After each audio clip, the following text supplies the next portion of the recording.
Those of us who will be gathering in church on Christmas Eve or Christmas Day, they'll be celebrating the Nativity of our Lord and Saviour, Jesus Christ. We'll light candles and ring bells and exchange gifts and sing carols as we celebrate the birthday of Christ our King, the Word made flesh. And we'll do all these things because we believe that it was this event that brought hope to our world, light to the darkness. Christ came into the world for a purpose, and this was to show us that death is not the end, for he has opened up for us the way to everlasting life and happiness with God our Father in heaven. And with this good news, I wish you all a peaceful and joyful celebration of Christmas. Thank you very much. Thank you very much, Paul. So you may sit down. I'll just get some water. Would you like a cup? Yes, please.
Okay, can I start the proceedings by letting you know that when we end the meeting tonight, I'm inviting you all to the Mayor's Parlour for a glass of wine, red or white to your preference.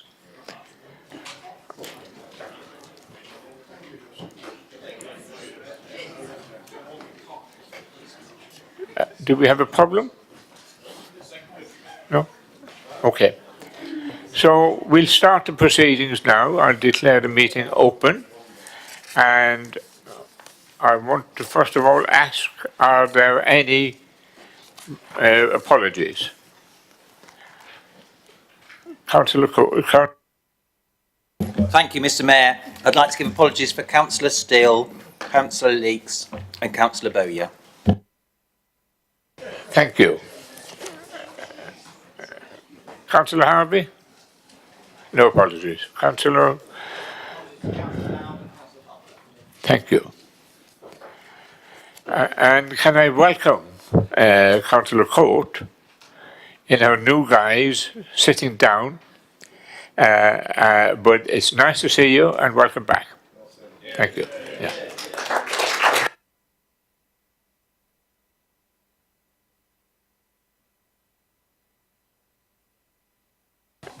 Any declarations of interest from anyone? Councillor Reid.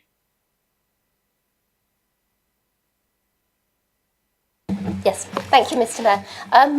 I declaring an interest on item, just trying to find the name now, item 13, on the discount where it refers to empty properties, because as a landlord, I do have a property which at the moment is between tenants, so technically is empty, so I'll leave the room at that point. And also, I need to respond to the motion on empty homes, and I have taken advice from the legal officer who tells me that I can still respond as portfolio holder. Anyone else have declarations of interest?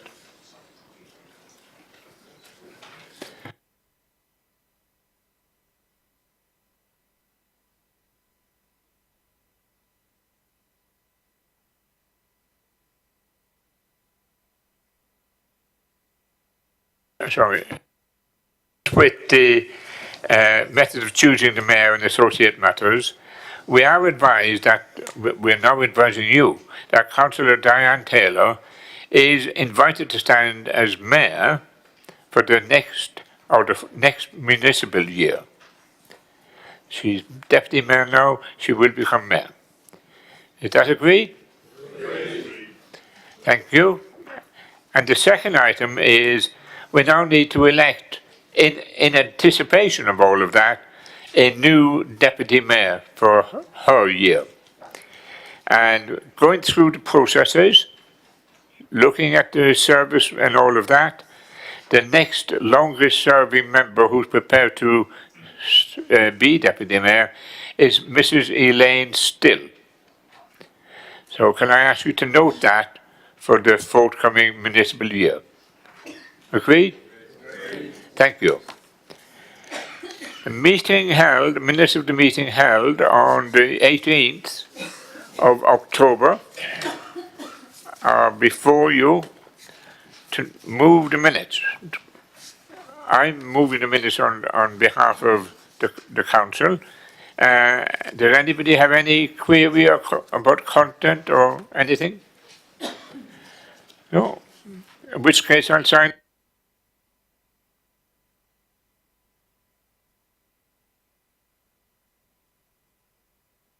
Yeah. I only have one. We had a very successful Mayor's Carol service last week in my church in Southam, and it was a very, very successful service, and we raised over £1,000, which is good. Yeah.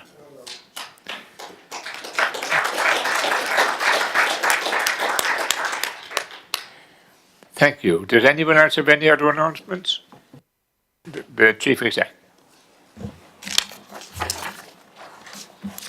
Thank you, Mr. Mayor. Just one announcement from me. Mr. Mayor, members will be aware through emails that I've sent and briefings to group leaders that the Local Government Boundary Commission for England has advised the Council that as a result of their final decision on the outcome of the electoral review being delayed from November this year to February 2019, with the outcome of the review anticipated to be communicated to the Council on the 5th of March 2019, that the all-out elections required to bring the review into effect will now take place in May 2020, not May 2019 as originally planned. Therefore, the elections that will take place in May 2019 will be an election by thirds for those seats last contested in 2015. Thank you, Mr. Mayor. Thank you. Duly noted. Thank you. Questions from members of the public? There are none. Petitions? There are none. Resignations and appointments. Resignation from committees and to make any necessary reappointments. Councillor Harvey? Thank you, Mr. Mayor. Two changes. On the Scrutiny Committee substitutes, can I please replace Councillor Laura James with Councillor Carolyn Wooldridge? And on CEP again, substitutes, Councillor Ruth Cooper replaced by Councillor Carolyn Wooldridge. Thank you.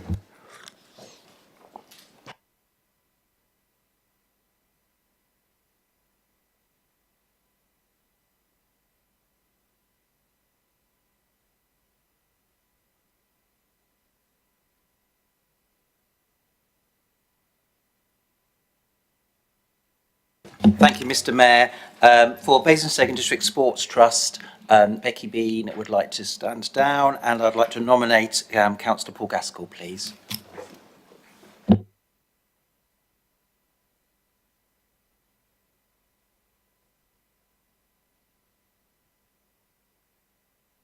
For clarity, I'm sorry, Councillor Bound. Sorry, could you state them again if you don't mind, please? Certainly, Mr. Mayor. It was for Basingstoke and District Sports Trust, for Councillor Rebecca Bean to come off, and my nomination to replace Rebecca would be Councillor Paul Gaskell. Paul? Where is he? Oh, there you are.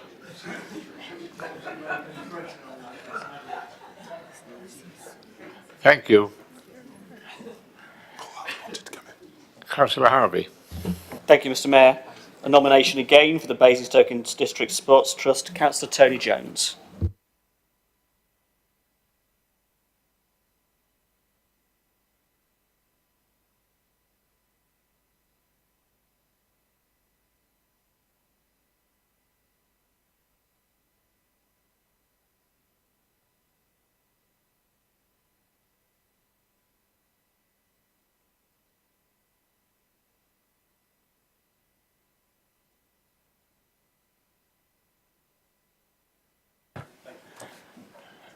Thank you. Do you have any other nomination for any of the vacancies? No? Thank you. Okay, so we'll have to have a vote. Mr. Mayor, Mr Mayor, can I declare an interest in that particular item? Basingstoke you want to declare an interest on a vote? Basingstoke Sports Trust. Well,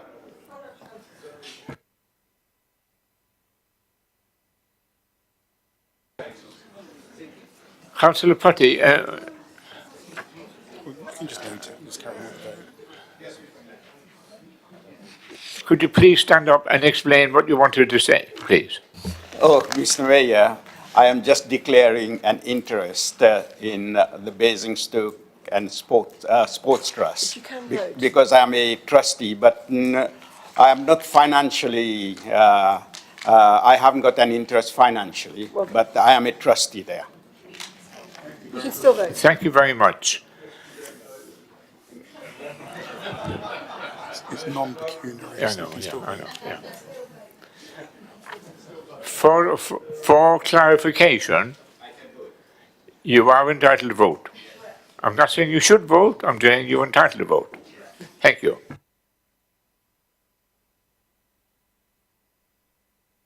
We have two nominees with the mic on. And we have Paul Gaskell and we have Tony Jones. Both nominees prepared to stand? Yes. Yes? Thank you. Okay. It's very simple, a straightforward vote. Those in favour of Paul Gaskell, please vote now.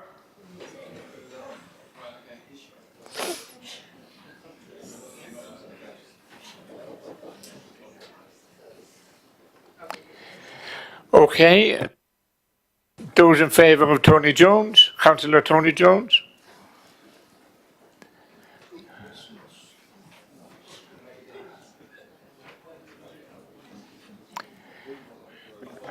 Have we counted? Hello? Have we counted? Have we finished counting?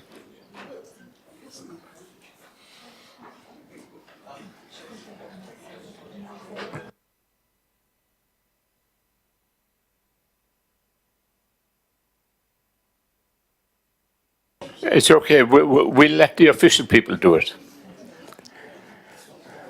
Okay, you can put your hand down now, please. Okay. Gaskell 28, Yeah. Jones 25. The vote result is very simple. Gaskell got 28 votes and Jones got 25. Thank you. So for clarity and full explanation, Mr. Councillor Russ Gaskell wins the seat. Thank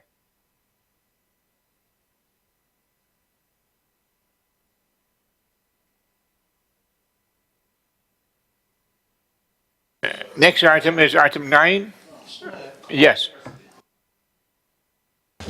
Just on the Sports Trust, I wonder whether you could look at it and see if we can get a bit of cross-party in there. There seems to be only one party ever representing the Sports Trust at the moment. Years ago, we used to have more than one member, because I was on it a long time ago, and I know a few others from this side was. Now, whether other people on my side would like to do it is another thing, but it'd be something perhaps we should look at.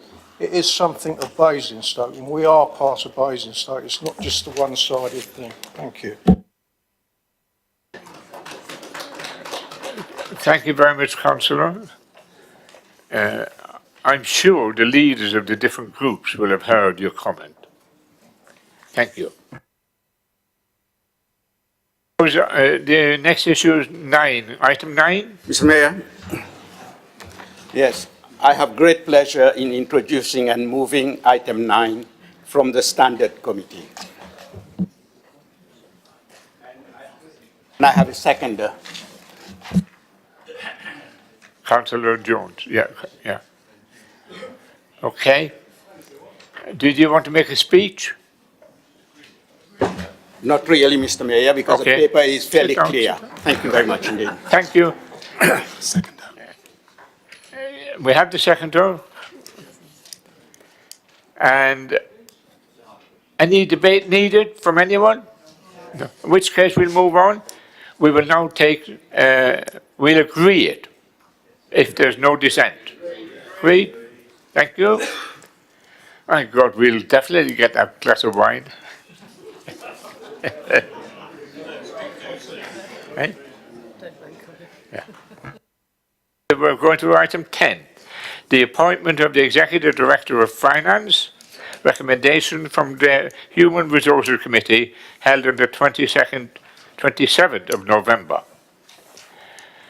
We have off you go, Thank you, Mr. Mayor. Councillor Rowland. Thank you. Following the departure of Kevin Jacquist earlier this year, the HR Committee, supported by Hayes Executive Recruitment, have completed an extensive process to recruit a new Executive Director of Finance, Resources and Section 151 officer. After an advertising and search campaign and technical interviews by Hayes, the final process included a full day of assessment for 3 shortlisted candidates, followed by a final panel interviews, which were conducted by the whole HR Committee. The committee saw 2 candidates for final panel and unanimously voted to recommend the appointment of Sue Cordon to the role. Sue is currently the Service Lead and Deputy Chief Financial Officer in Southampton. And in line with the Council Constitution and Pay Policy, Council is asked to ratify the HR Committee recommendation to appoint Sue Cordon at the first point of the Director's pay scale, as per the amendment in the order paper. Thank you. Thank you very much. Do you have a seconder for yours? We do. Thank you. Any dissent? Is that agreed? Thank you.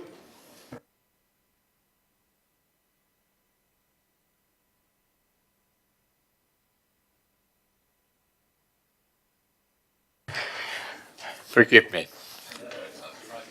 Treasury Management and Mid-Year Monitoring Report is page 49 to 70 in your bundle.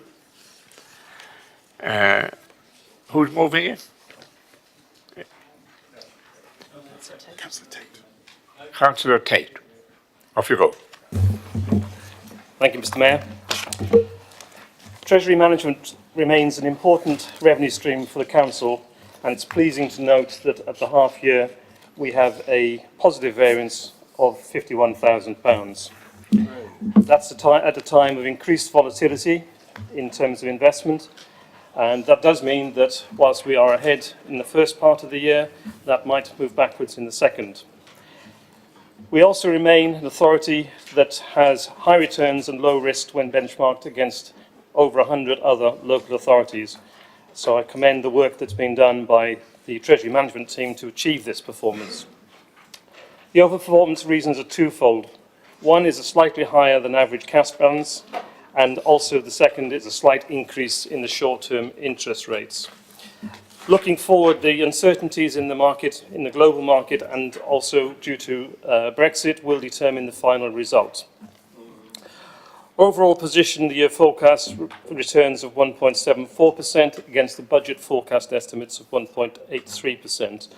And in terms of investment, the total at September 18 is 153.1 million, which is slightly up from the end of the last fiscal year at 149.2 million. And our forecast is at 145.3 million at the end of March 19, which is in line with the council plans. I ask the Council to note this report. Thank you, Councillor Tate. Anybody want to say anything about it? Agreed to note.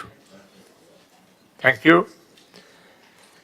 We'll move now to item 12 on the agenda, the adoption of the Landscape, Biodiversity and Trees Supplementary Planning Document. Councillor Rothwell. Mr. Mayor, thank you. I'd like to move the recommendation that we adopt this supplementary planning document and that we withdraw the 2008 version. Mr. Mayor, before I say just a few brief words about it, I think it's only right that we point out to you, Mr. Mayor, that if this side of the chamber is just slightly quieter than usual, not as excitable as usual, you should know the reason why. In fact, you do know the reason why. It's that we've had enough excitement this week already, peaking at around 9 o'clock last night. I thought I'd get that in before we have our tails tweaked later by others, undoubtedly.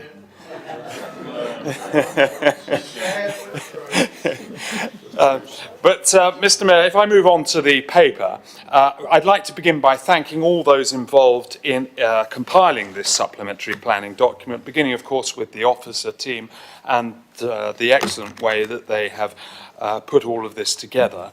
I'd like to thank the members of the EPH committee for their scrutiny of this document and their contribution, and I'd like to thank all those who responded to the consultation and contributed to what we now have. This SPD sets out how important we as a council consider landscape, biodiversity and trees, and we recognise that they play an important part in the planning process. One of the key parts of what makes Basingstoke-and-Deane a great place to live is the natural environment that surrounds us. We live in an age which I think rightly seeks to appreciate the natural environment and evaluate it, give a value to it, and calculate that value when considering a planning application. So on the one hand, we look at the harm caused to the natural environment, and on the other hand, we look at the benefit that may be gained from new housing. But that's not an easy process, as we all know, to objectively quantify the value of a green field, or the value of a hedgerow, or the value of a clump of trees. But we have sought to try and do that in this SPD. So members, of course, will have probably, those of them that have looked at this in detail, and obviously that is the members of the EPH, will recall that under the section Green Infrastructure, it cross-refers to the Green Infrastructure Strategy. And members will recall that the Green Infrastructure Strategy has a list of open spaces that are highly valued by all of us in our urban environments. And that list, of course, for the point of clarity, because I said this at Cabinet at the last Cabinet, but I'll say it for the benefit of those who are present here, although the particular councillor isn't, that list includes War Memorial Park and Old Common. Which one councillor was very concerned about that. So when one looks at that as a whole, it's this SPD which sits above the Green Infrastructure Strategy, which sits above those open spaces that everyone evaluates. And so I hope members feel that I have honoured and lived up to the trust that all of you placed in me, and you, Mr. Mayor, in particular, to get that job done as a result of previous full council motions. So I recommend this to you, and I hope that you're able to adopt it. And I think there is another councillor who'd like to second the recommendation. Thank you. You want to speak now, or?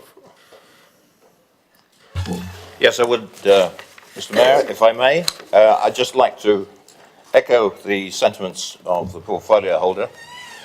Just add a couple of my own comments. Frequently, at the Planning Committee, at Development Control, we get a lot of comments about landscape. These comments are coming from developers, coming from parish councils, and from ward councils themselves. And that's what this document is all about.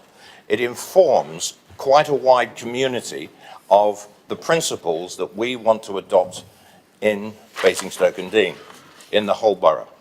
Those principles are listed out in the document. If you look at the various sections under landscape, green infrastructure and trees, they're identified individually under those particular sections.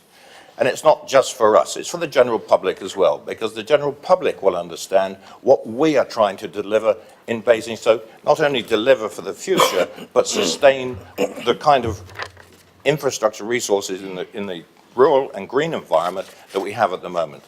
And I think that's more important. That message should be able to be got across to everybody. This is developers, this is their clients. It's the outside bodies as well, because if you look at the consultation list that's identified in this particular document, we go far and wide. And so we're all coming from the same page. That same page is this supplementary planning document, sits and fits into the local plan, and I commend it to the council. Thank you. I was very interested to see the number of pages we used in printing all of this. However, if there are no Councillor Harvey. Thank you, Mr. Mayor. In rising to support the paper and in saying how much work has gone into this, can I thank, on behalf of all of us really in the chamber that's been involved, but also all of us, I think, tonight, the officers for the hard work that's gone into 200 pages of an SPD. This is a huge and significant document. Officers like Frank Wright and others among the teams that have been involved in this deserve mention and credit, and I think that's important to put on the record. This is a very important document, and colleagues are right to draw attention to the links to other policies. And the way that these policies are written is important, as we now see with our local plan when it becomes tested, particularly at appeal and by inspectors, when they look to the letter of what we have wordsmithed and how difficult and hard that has been amongst us all. When this is tested, the proof will be seen, I hope, that the open spaces, the green and biodiverse land that we have in our borough, both urban and rural, is genuinely protected and is genuinely afforded the protection it deserves. And I do mean both urban and rural. And our motion that came from the Labour group, that others supported, that led to the list, that led to the ongoing debate over many, many months and the work across the chamber to protect all of our open spaces in the way we want to, is a part of that. And again, the Cabinet members' input on that is gratefully received. Thank you for that, it's important. So no, I think this is a really important paper and we welcome it. But the test is going to be how it is implemented, like all our other local plans, and how true we are to it as a council. Thank you, Councillor Harvey. Anyone else want to contribute? Councillor McCormick. Thank you, Mr. Mayor. I wholeheartedly welcome this paper and support it. I was looking through it, and I'm sure the portfolio holder is familiar with all 200 pages of it. I was very pleased to see the endangered species mentioned and sites of special scientific interest: great crested newts, barn owls, dormice, bats. But I couldn't see some that are maybe less high up on the list, hedgehogs and songbirds, which have seen a decline. Now, I know from past experience when we've had things like the North Popley development, we went to great lengths to protect the great crested newts that are in North Popley and Sherburn St John. And I'd like to think that we would still be doing that as part of this new policy. And I don't need to have a verbal answer now, but I'd appreciate a written confirmation of that, if it's all possible. Thank you. Thank you, Councillor McCormick. Anyone else? Okay, we have a recommendation from the Cabinet. Any objections? Sorry. Rafael, to sum up. Yeah. Do you want to sum up? Yes, Mr. Mayor. We'll look at what Councillor McCormack has said. And in relation to what Councillor Harvey said, can I thank him for his kind words? This has been, like all these documents, a lengthy process. I can reassure the Chamber, of course, that we have had a significant planning application, in fact, in my ward for 40 houses, which was, the appeal was dismissed by a planning inspector on landscaped grounds, almost exclusively on landscaped grounds. So that is very reassuring that our current SPD is strong, and this will be even stronger. So I think that's a good reassurance for members here to hear. But thank you for that. Thank you, Councillor Rafael. Any objections from anyone? Is it agreed? Thank you. Moving on to item 13. council tax discretionary discounts and council tax support schemes.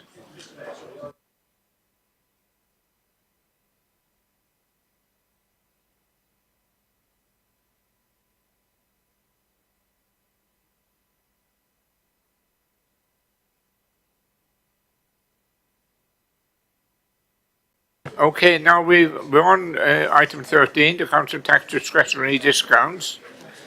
And can I, who's going to speak on this? The interim executive director of finances.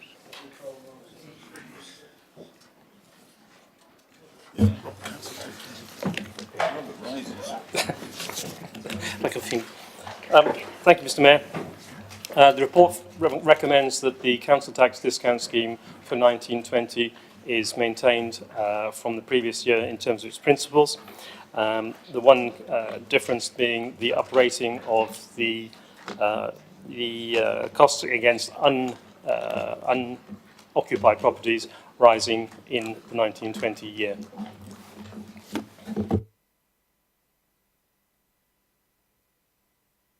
Seconder, anybody? We have a seconder.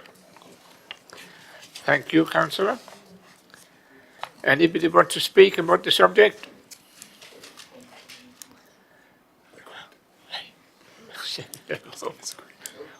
we can't get to the end before 8:30. Any objections? Agreed? Thank you.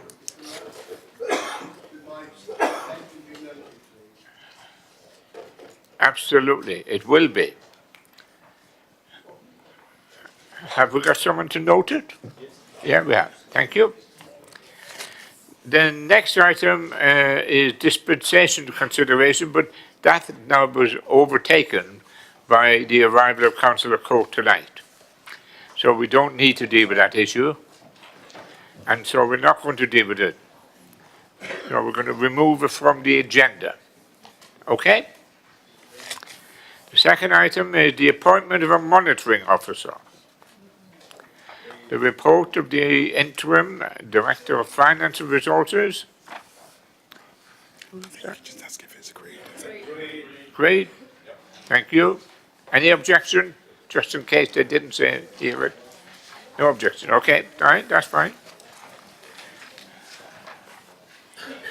And believe it or not, we've come to motions already. Now, you have 2 minutes per motion.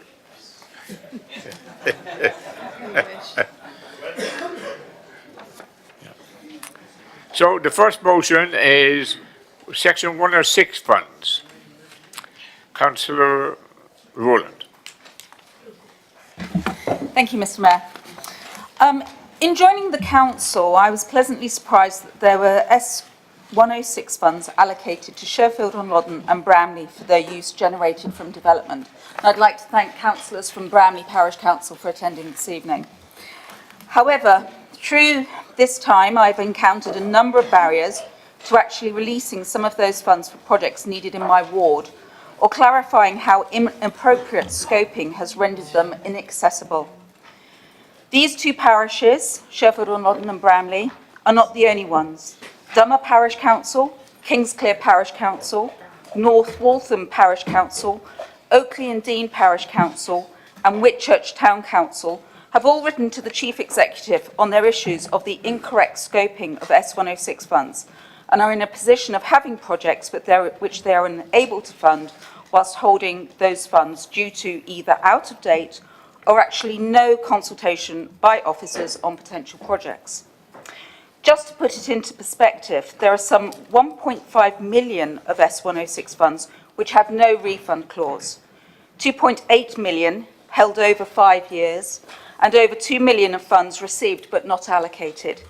In total, just over £8.5 million is held by Basingstoke and Dean Borough Council. Many communities are having to take development and not even receiving any S106 funds for projects highlighted in neighbourhood plans. Again, this has happened to both Bramley and Sherfield-on-Loddon. I do acknowledge that SIL is available, although too late for some. However, we are still awaiting the guidelines in detail, which I've been informed will not be available until the new year. So the devil will be in the detail. The existing S106 agreements that are actually been scoped to allow funds to be used for open spaces, community facilities and maintenance are rejected by officers for unclear reasons. Namely, comments such as, it's not a community facility. I will only release £336 for benches. I've only known 2 scoping officers in the last 2.5 years to actually pay a visit to my ward on specific projects. It's not their money, it's the community's. And as a ward member, I believe we have a duty to work to release the S106 funds available. Recently in September, we've seen the S106 process updated. This was to incorporate the consultation with ward members and parish councils. So why was it not there before? In the Audit and Accounts Committee meeting on Monday, the 10th of December, it was confirmed by the officer that the agreements highlighted for audit had not included any such consultation, as I've been asking for the supporting documentation for some months. Instead, they reference Your Big Say 2013, Council Place Survey 2008, Residence Survey 2014, and Green Space Audit 2015. Not very up to date, from my opinion. Also, I noted that in the scoping documents on the allotment provision, the officer commented, I will not scope as it is parish. We are not responsible or manage parish allotment sites or know what their requirements are, if any. Said it all really. I'm therefore looking to this chamber to do the right thing and find a way to release S106 funds for projects that are required through legal variation means or other proposed way forward. Thank you. Thank you, Councillor Rowland. Could I have Councillor Nick Robinson, please?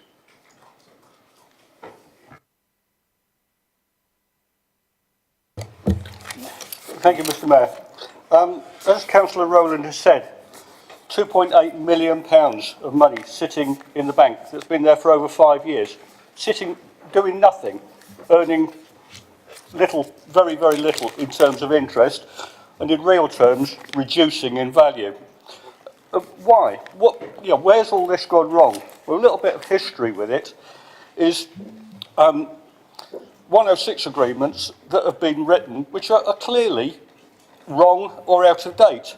I've got a couple of examples which I've picked. In Sherfield and Loddon, £17,000 for park benches and to resurface a BMX cycle track that was done 3 years ago.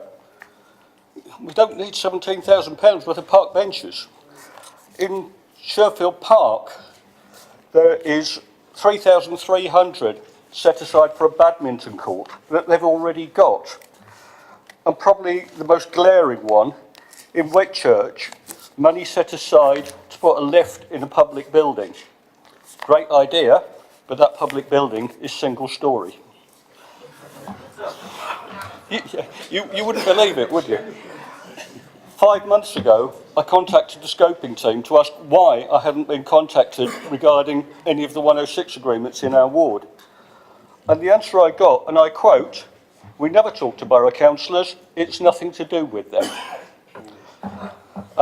Fortunately for the officer concerned, I didn't get her name, which is perhaps as well for her point of view.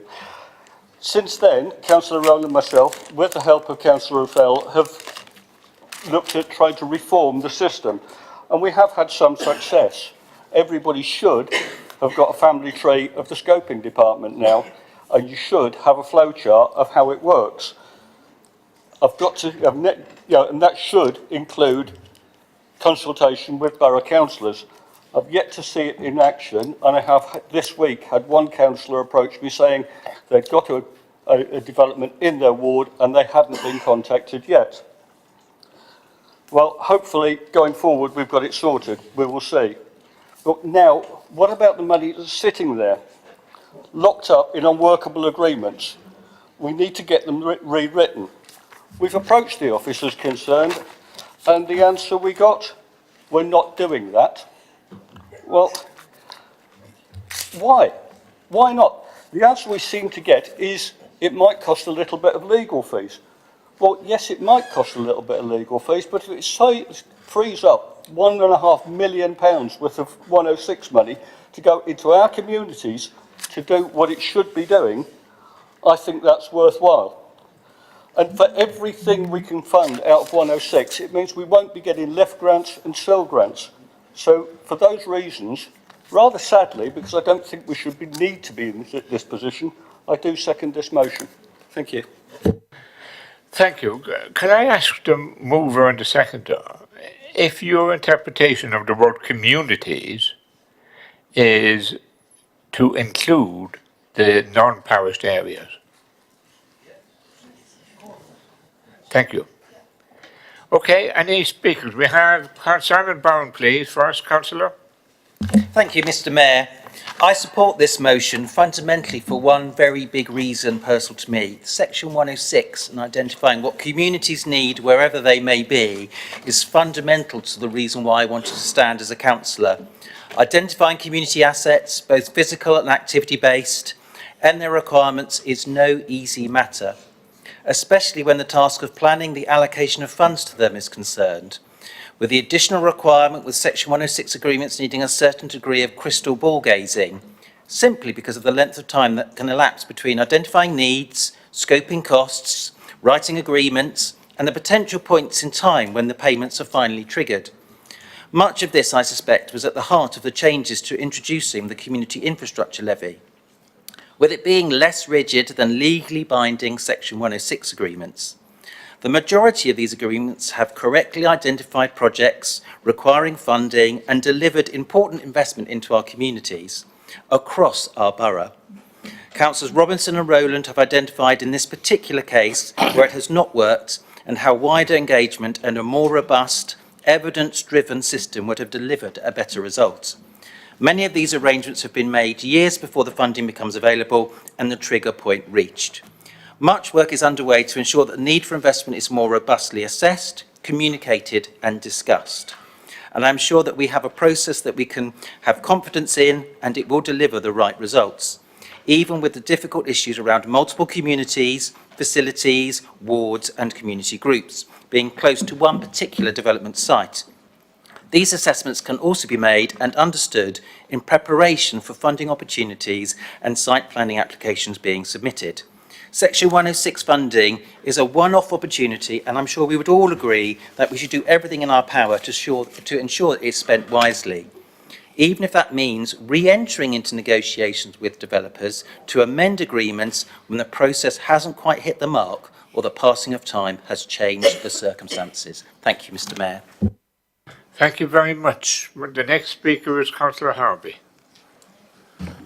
Thank you, Mr. Mayor. This motion is timely and this motion is important because it raises the point that local members should be directly involved in the process, not excluded. And it's a fundamental principle, I think, that we would all hope to agree with, which begs the question, why isn't it working at the moment?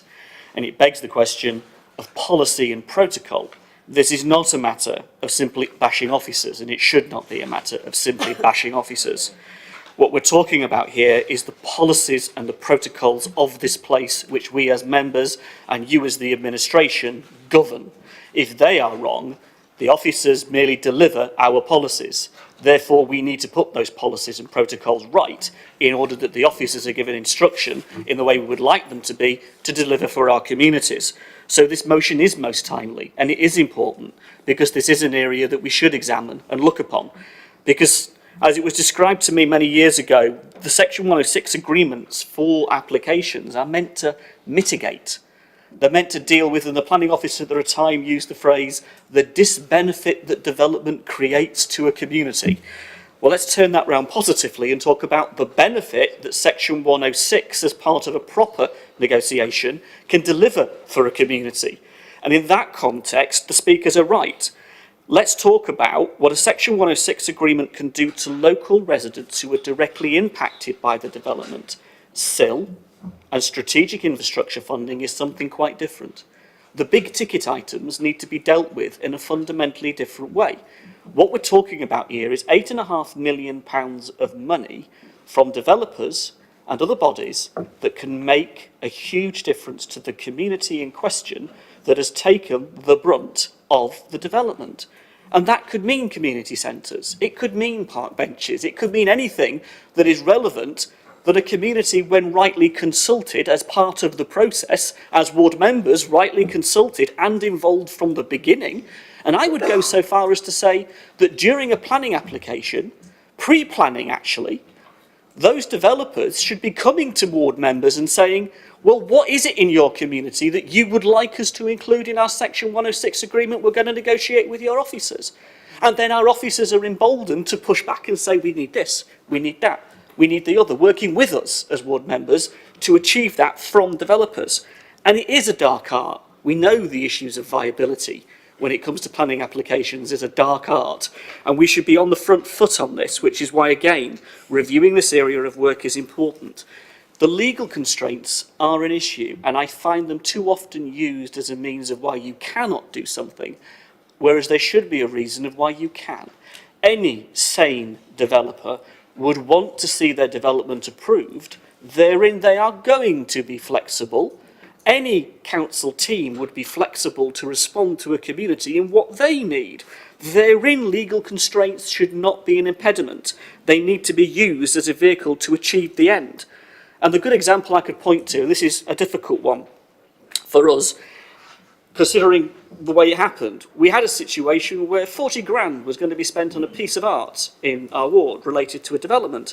The decision was taken, didn't involve ward members, it didn't involve the community, and until we started to dig and get beneath the surface and find out what had gone on, that decision had been taken completely and utterly out with us and the community, and £40,000 was wasted with the planning permission being given in the way it was and the process being allowed to continue in the way it was. And when we as members uncovered that and the community uncovered that, you could understand how angry we were. It was not on and not right. So who runs the protocols and who runs the policies is really, really important. I'm really pleased that the members moving the motion and seconding have said that communities means the urban as well as the rural. And we really welcome that, and I think that's a very important statement to make. But in going forward, Mr. Mayor, if we're going to support this, we really need to see genuine change in the process. We've got our local plan. We mentioned all of these issues then. So we've already got something on the statute book that's going to take a bit to turn around, unfortunately. So we're going to have to find other ways and means of making this work if we're truly going to achieve what has been suggested by the mover of the motion is wanted. We can do this. So let's put our minds to it cross-chamber and achieve that for our residents. That £8.5 million can make such a difference, a real difference, considering where local government finances are at the moment. Thank you, Councillor. I think we now will hear from the Cabinet member who may well give us some light on the subject. Councillor Raffel. Well, Mr. Mayor, I beg to differ because the problem that has arisen is because this falls between 3 departments and 3 Cabinet members. Planning applications get granted with Section 106 agreements. There is obviously a legal aspect to that as well. And then the collection goes to finance and a different portfolio holder, and then the spend goes to wherever it's going to be spent and a different portfolio holder, again in a different department. I have been wrestling with the proposer and second on this since the summertime, when they brought it to me, and it was clear I could do so much, but then it was out of the control of anything that I had any direct influence with. And so it is pertinent and proper that it comes before us to bring pressure to bear. I have said to the officers with whom I meet and some other senior officers, and I'm conscious of those who are listening tonight, that we need one officer to have oversight of the whole process, and that scrutiny will expect that solution to be on the table from the officers when it meets. Now, scrutiny may say that's not quite the solution. Well, scrutiny may say it needs to be altered. But if the officers don't come to scrutiny with that solution, one officer with oversight of the process, evaluating how it works from start to finish, then they're going to be told to go away and come back, and go away and come back, and go away and come back until it's done.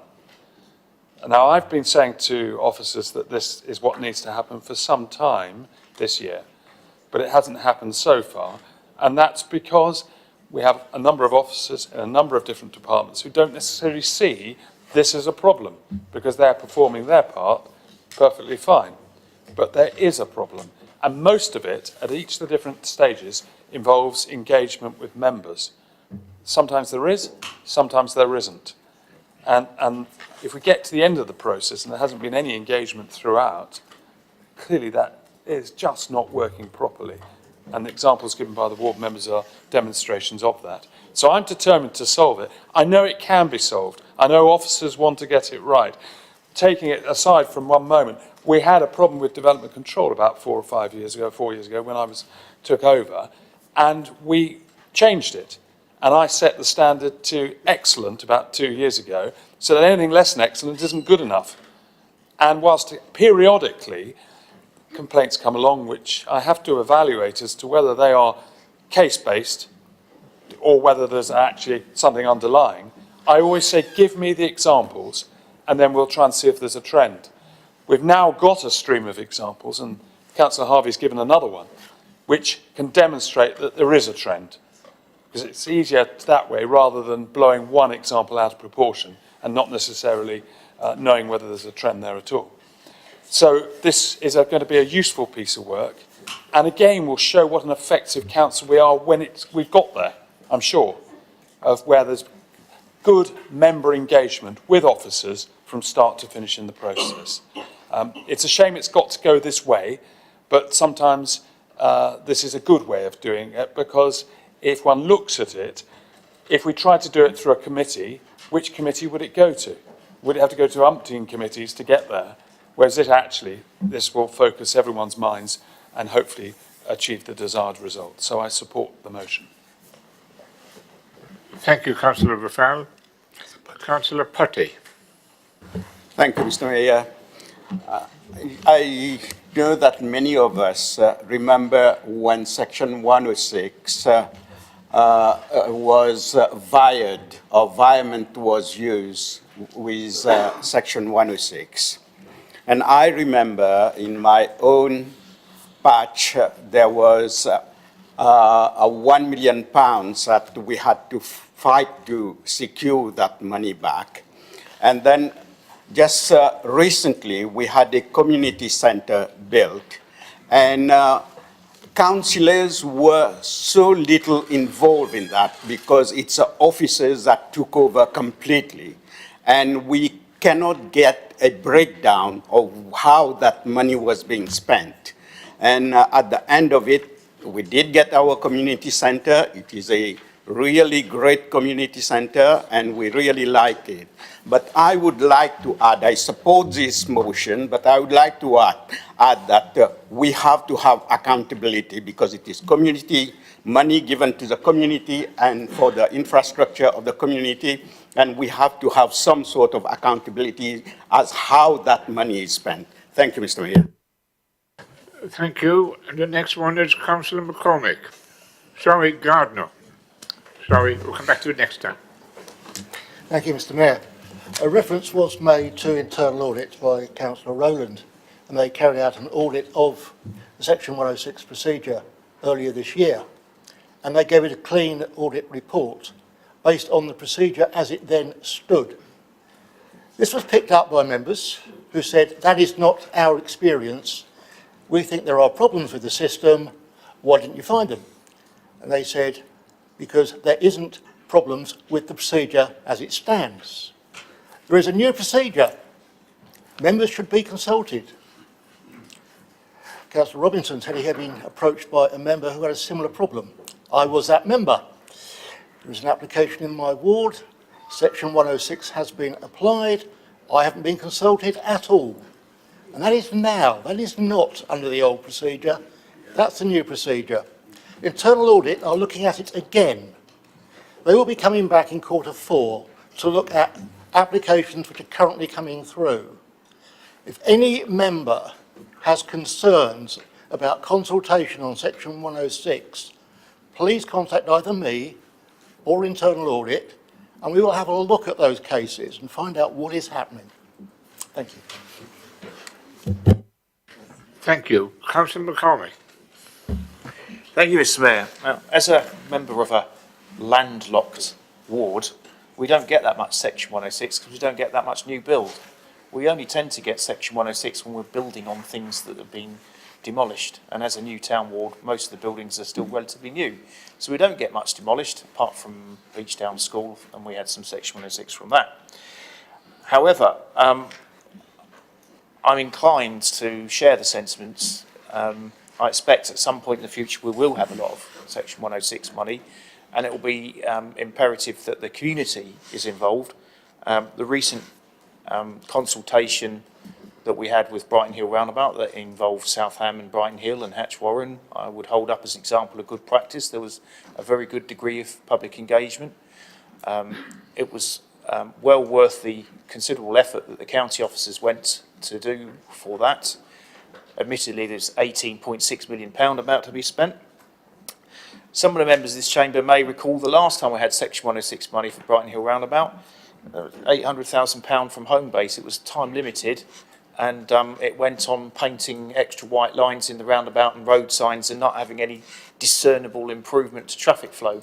You could argue that that was a waste of that money, and we could learn from that, and we should learn from that. And finally, £17,000 for park benches. I have a park in Brighton Hill that has the highest footfall of any park in the borough, and I will gladly have £17,000 worth of park benches to provide welcome seating for the pensioners as they go from their houses to the shops. Thank you. Thank you. And Councillor Tony Jones, please. Thank you, Mr. Mayor. I do support this. What I really want to say is that what's coming across is the way councillors, and I don't mean cabinet holders, I mean councillors, I talk to by officers. Most officers are pretty good, and I don't want to. It does worry me when we talk about officers in this chamber, because in my view it shouldn't be knocking officers. They're there to do a job, they're following policy.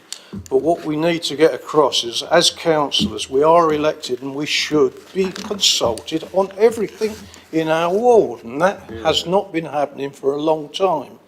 I know you've got some important people over there, we used to have them over here, and I was one of them. You do get a bit on your own, but sometimes we need to know. I've got, for instance, I think we've changed it now, we had about £3,000, I think, for an art project. So we decided we'd run it through the school. There's a little close that was built. The 106 agreement was we had to put the little art project in that little close. Well, I'm sure the people in the close didn't want it. But our idea was to put it in the school on the edge, so one, it won't get destroyed, and that's what the children done. And they're the sort of things we want. We want going down to the basics, not this big, all the big schemes are usually worked out with roads and things like that, but the community things we need to be consulted on, and early, not years later once it's in there, and how to spend it and when to spend it. It needs to be done before. It's like play areas. You could say we need a play area. People around there would say, no, we don't, we need a, I don't know, something else in its place. That's what we need in this council, more consultation with the councillors, because I'll be perfectly honest, I've been a councillor for quite a while, and sometimes you feel as if, why do I bother? We don't seem to be talking to each other. That's councillors from all sides. It's about time we stood up and said we want to be consulted, and that's not knocking the officers. They're following policy. Thank you. Thank you very much. We've used our allocated time for this particular motion. So I'm going to ask Councillor Rowland to sum up, if I may. I'll make it very brief, Mr. Mayor. I would like this to go to scrutiny to look at the process and to look at opportunities to free up the £8.5 million of S106 funds through legal variations or other means. Thank you. Thank you very much. So we had the summing up. We're now going to go to the vote. Any objections? So that's unanimously agreed.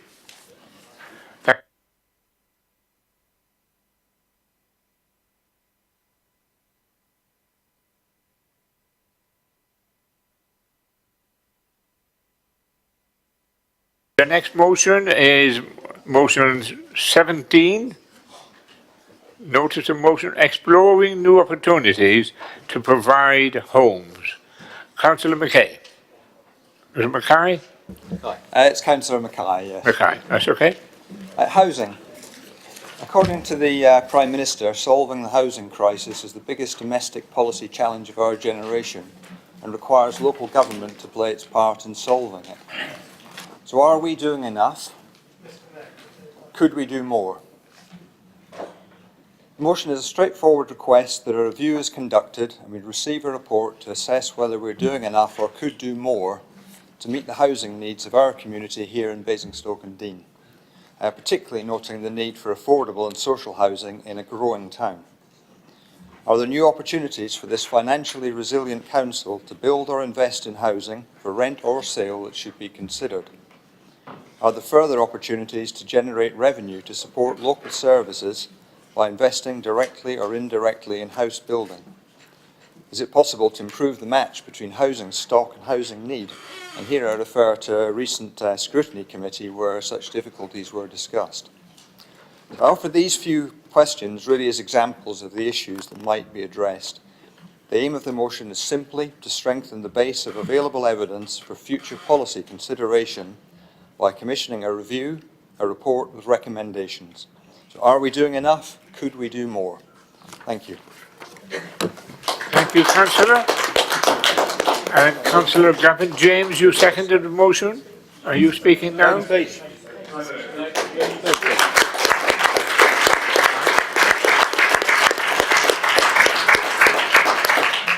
It's good that you're monitoring that. Thank you. Mr. Mayor, I'll reserve my right, and in case I need to speak, to second the motion if... That's okay, thank you. Who wants to, we have a list of Councillor Huzzy. Thank you, Mr. Mayor. At September's Scrutiny Committee, Councillor Reid commented on the good news that the number of vacancies increased by 1% more than the growth of the housing needs register. And I agree, that is good news. But can we do better? Can Basingstoke play its part in meeting the Prime Minister's challenge to provide more social housing? This is a simple motion. It just asks the leader of the council, or this council, to investigate, simply investigate, possible opportunities and new initiatives, and also identifying any associated risks. Initiatives aimed at making bigger inroads into our housing needs register. No, it's not asking for a blank cheque. It's not asking for a commitment to spend millions. It's not asking for any resources other than councillors' time and officers' time. The only commitment being proposed is for the council to take a fresh look. Can we do better? And if so, what are the implications on the use of the council's resources and on our partners, the housing associations? Currently, the council depends on developers of new build houses to include 40% social housing. This policy is certainly helping, but can we do more? Can we make bigger inroads into our housing needs register? If we don't take a fresh look with a positive yes we can approach, then the answer is simple. It's no, we can't. I find this difficult to understand. Each year, we review our income and expenditure to identify new ways of meeting ever-challenging budget pressures. So why can't we take a fresh look and try and find new initiatives to increase our supply of social housing? Well, we can. We can if we support this motion, and that's what I'm interested in. Now, if there's any wording in this motion which is not acceptable to the administration and the leader, but the leader sees some merit in the motion, then please put forward an amendment that supports the spirit of this motion. I'm certain my colleague John Mackay would welcome any input which will result in this council examining possible initiatives to boost our council house supply. Let us at least try. Please support this motion. Thank you, Councillor.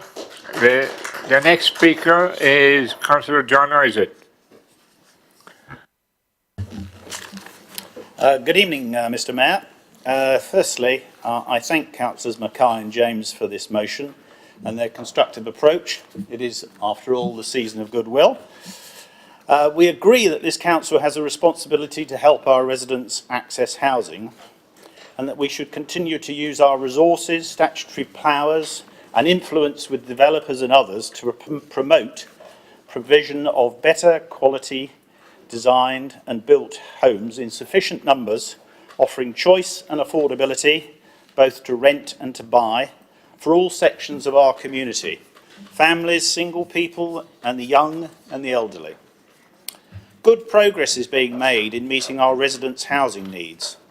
Against a local plan target of 850 homes per annum, in 2017-18, 828 new homes were built in our borough, the highest since 2009.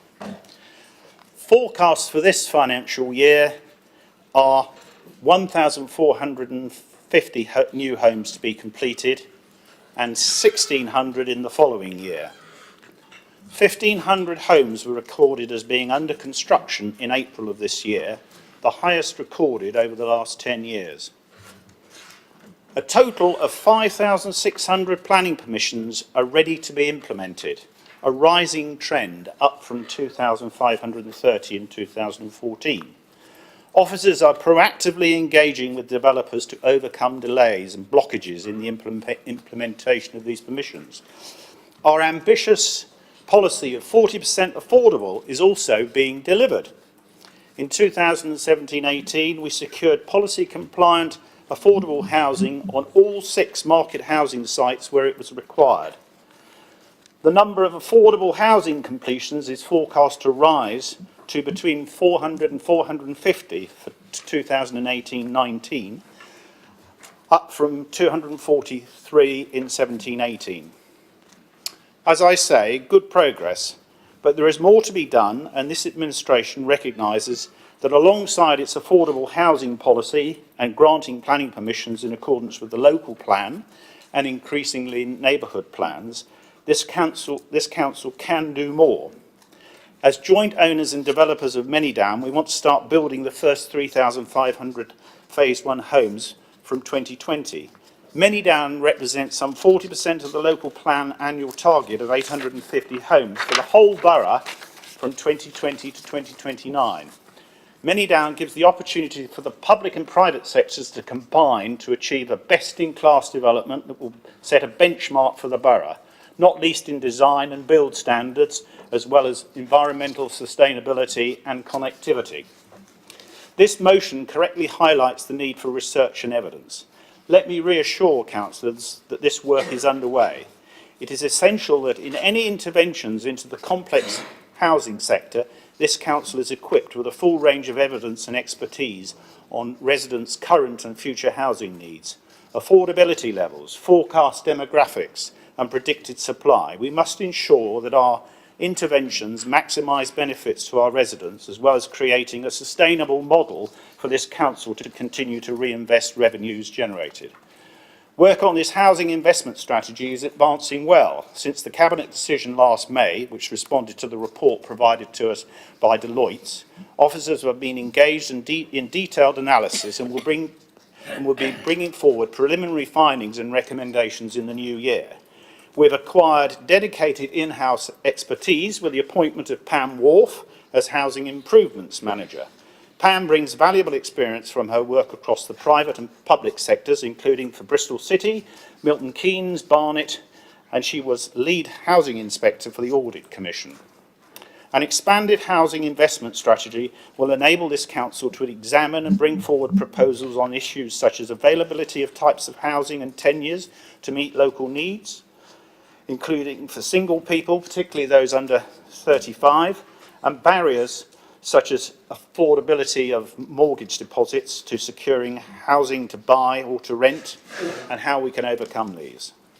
Levels of council investment and potential borrowing, and how best to structure a council delivery vehicle which is self-sustaining financially and maximises impact for the benefit of residents, will need to be considered. At Manydown especially, there are opportunities for us to assist residents in relation to solutions such as shared ownership, shared equity, discounted market sale, build to rent and living rent. Our proposals will be coming forward in the new year, as I say, and we will wish to discuss them with councillors on the EPH committee and of course the MOC. I look forward to working with fellow councillors in developing these important policies in the interests of our residents, and I'd be very happy to sit down and hear the ideas of Councillors Mackay and James. Thank you. Thank you, Councillor. Can I just pause for a moment to identify that we have Councillor Court, and Councillor Goddison, Councillor Regan, and Councillor Tilbury. You haven't signed in with your card. So you must flash the card across the screen.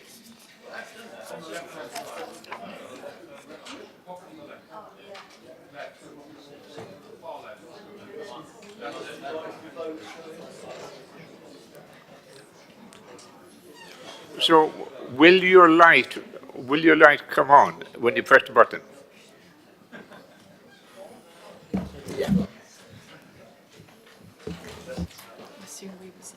Okay. Somebody signed us in, did they? Well, I don't know about you. Yes, it was. Yeah. I think the admin people did it. Have you signed in, Councillor Court? I know you have done. Yeah, yeah. Councillor Regan. Yes. Yeah. No. I'm asking you about your signing in. Yeah, Ellie checked it, it's fine. Thank you, Ellie. Yeah. And Councillor Tilbury. Yeah, it's fine. Yeah. Okay. So, Councillor Harvey. So we're now going back onto the routine of the debate, and the one I passed last time I shouldn't have was Councillor Harvey. Thank you, Mr. Mayor. This is one of the biggest issues I think our town faces, the country faces really, in terms of the housing agenda and housing needs. And what we do, we obviously at the moment, you see the press, you see the newspapers, you see every bit of our politics dominated by Brexit. And what we also see is a housing industry and a housing market that is stuttering, that is taking a very large and deep breath. So this is both timely and important that we get our act together on this particular subject. And I welcome what's been said so far this evening. It's took 12 years to get here since the Tories took over this council, but my goodness me, are they finally listening after all the debates we've had in this chamber? After mentioning it, budget debate after budget debate, and all of it, is this finally what we're seeing? I hope so. Because if there is one thing where we could unite across the chamber in the delivery of housing for people in our borough, it would be a good, positive, progressive step forward. And in doing that, I welcome my Liberal colleagues to this debate. This is an important debate, and it really will make a difference if we can get this right. So what are we talking about? We are talking about the supply of housing and what that actually means. Are we genuinely talking about social housing with rents that people can afford in our borough? Because affordable rent are beyond their means? Are we genuinely talking about tackling the Help to Buy issue, where we see houses ripped out of the social housing side of things and are not replaced? Are we going to see a steady, sustainable stock in that sense and tackling the Help to Buy issues? Are we going to see mortgages and an appropriate system to deliver houses that people can afford to get that first foot on the housing ladder?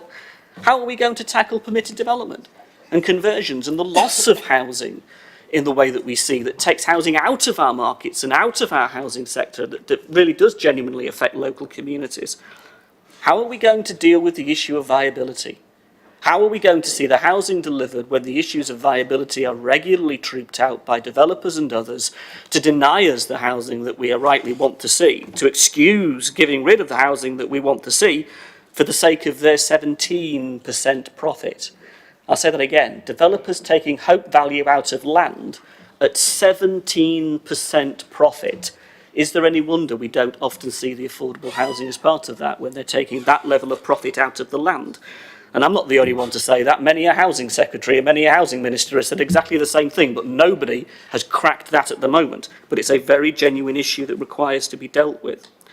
When we're talking about sites coming forward, are we genuinely talking about committing money? The motion may not be. The motion may be very well-meaning, but it isn't actually talking about committing finances. We need that. We're going to need to put our money where our mouth is to achieve the ends that we want. And there are actually 3 schemes that were referred to at the last audit meeting that were quite important actually and quite interesting in terms of the possibilities we could see coming forward from this council taking the lead. Now, if they deliver the 40% affordable housing or better, and I would love to see better, good news. Is that socially rented, unaffordable to people? Good news. Is it an intermediate product that people can get on the ladder with? That would be good news. There is a tremendous amount of opportunity. We've always said this. Basingstoke is in a position and in a place in the country where we can genuinely affect change because of where we are. Location is Basingstoke. We can deal with these issues. But what we must not become and what we must deal with is the pressures around being a dormitory to others. We need housing for our local people and for residents who live here and would like to come and live here, to work here and be part of here, but we must balance that against the outflow of people in terms of being a dormitory town. We see the damage that that does to other places, and we don't want that here in Basingstoke. So there is a real balance of policies and agendas and needs. It's great to see the housing numbers go up since 2009. It's took them long enough. But what are those 828 homes? We said it many months ago, we said it many years ago. Who are we building all these houses for? Are they genuinely for people in Basingstoke who can afford them? And how do we unlock those doors?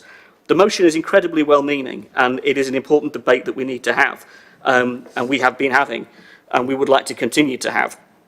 The question is, where's the product at the end of it? So if the Cabinet are to be believed, and I want to, then let's see it. Let's see the product of all of this and let's do something. And welcome to the party after 12 years of being in power. Let's see what you can do now that you're committing to it. Hopefully we'll make a difference, particularly on the social housing agenda, which we care about deeply. Thank you. Councillor Rebecca Bean. Thank you, Mr. Mayor. It's my first time reading off an iPad, so hopefully it goes okay. I would like to start by thanking my colleagues opposite for bringing this motion to Council this evening. It's very clear to me that the availability of affordable housing, both to buy and rent, is a significant priority for our residents. As a council, I believe we have a responsibility to ensure we support our residents in accessing housing. This administration is alert to the fact this is a high priority for our residents and is making good progress, but I believe there is more to be done. Manydown is a fantastic example of this council's commitment to our residents and our ambition to deliver a best-in-class housing development. We're committed to delivering high quality and design, creating an environment and community where residents want to live. We're committed to creating an environmentally sustainable development which is well connected to the communities adjacent and the wider town. I'm confident Manydown will truly be a place for this council and our residents to be very proud of, whilst delivering wide-ranging housing opportunities for our residents. All our residents should have access to a home that is affordable, be that to buy or rent. We shouldn't have a younger generation frightened about their future and worried that they will never be able to own their own home. I would challenge anyone who says that our residents do not aspire to own their own home. We should be fully supportive of this and looking for every opportunity to support our residents in making this dream a reality.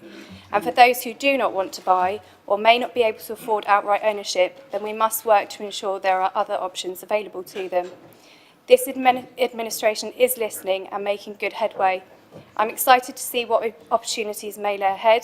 This is a priority for our residents and we are alert to this. I look forward to further progress and updates on this very important subject. Thank you.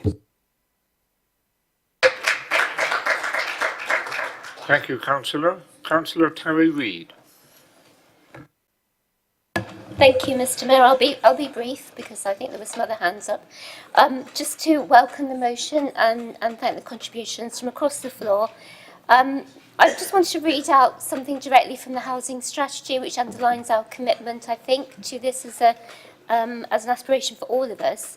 The Council recognises the importance of housing in its widest sense in ensuring a high quality of life. All residents should have access to a home of good standard, which they can afford and are able to sustain and maintain. Now, I do think there is cross-party consensus on this. I think we have a commitment across the board to 40% affordable housing, but we know also that there are many of our residents who, as colleagues have mentioned, aspire to owning their own home or aspire to intermediate products and low-cost home ownership. And this is underlined by the hundreds of people who turn up to our Help to Buy events, which we hold regularly, at least every 6 months, and also underlined by the success of the emailer that goes out, which is, again, about accessing low-cost home ownership, which is one of the most opened, if that's the right phrase, emails that we send out and certainly accessed by many of our residents. So we know there is a clear need for more work on housing. Colleagues have stated this. I support everything Councillor Isaac has said in terms of the work that's been kicked off, and I think we should and can be working together across the floor to achieve that and to make sure that we're exploring new and innovative ways of bringing forward new projects which support all our residents. The Council needs to retain the delivery of new affordable housing as a key priority. I think it is. I think we can all agree on that. So I think it's really important that we work together on that, and there are lots of new and exciting ways that we can do that. So I support the motion. Thank you. Councillor Colin Regan. Thank you, Mayor. I'll be brief because Councillor Harvey said most of what I'm going to say, and there doesn't seem to be too much disagreement. I'm speaking in support of the motion, but just express a few thoughts, actually. I mean, successive governments over the last 30-odd years have made a total mess of housing policy. Why? Because they abandoned council housing. If you go back to Margaret Thatcher, much as I miss her, she sold off the houses and did not build them to replace them. And no government has replaced the houses sold. So, and I heard that recently that Theresa May, the soon-to-be former Prime Minister, announced a strategy that the market wasn't working. Of course, the market can't provide. I mean, if the profit is the motive for builders, it's just to build houses for sale. Not enough are built, too many people chase them, so it goes up. So, but also the biggest crime, I think, actually, is buy-to-let. It's in my ward. I keep repeating it. There are many houses that are now built for the council, rented out at a reasonable rate, now rented out through the process of people buying and selling on. Then people buy them up to let, and they are now £1,000, £1,200 a month rents. And that's why people can't afford things. And of course, it shoots up the housing benefit bill as well. Hence, then they're blamed for putting the rents up and being a burden to society, which they are not. So, and also distorting the old structure of our estates, actually, as well. I mean, there's 6-month leases in and out. There's no sense of community where there used to be. So, but until this, Tories go with ideological opposition to council housing and state intervention in the market, there will always have a problem. There will always be an housing shortage. Only the state can build houses to solve the problem. That's the only way. Thank you.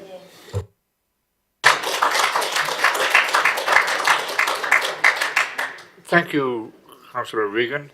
I've got one more speaker, and then I will have to go to Kevin James, who reserved his right to intervene. So, Councillor Raphael, if you could be shorter to be helpful.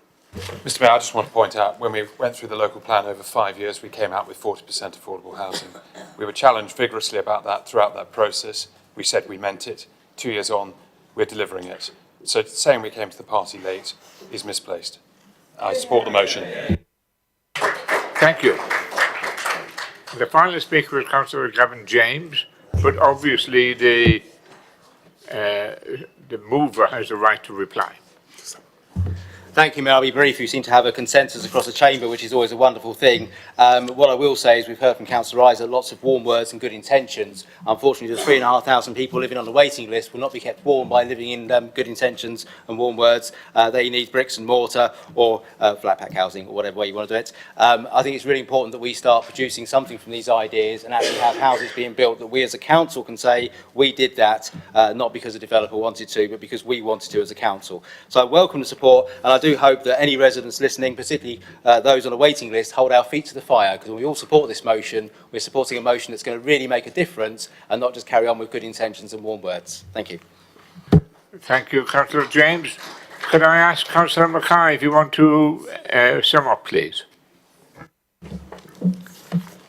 Just to sum up very briefly, it is good to hear that the constructive intent of my motion was recognised by various members around the chamber.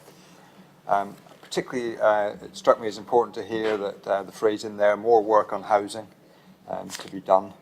and I look forward to hearing which committee will receive the report that I've requested. Thank you. Thank you, Councillor Mackay.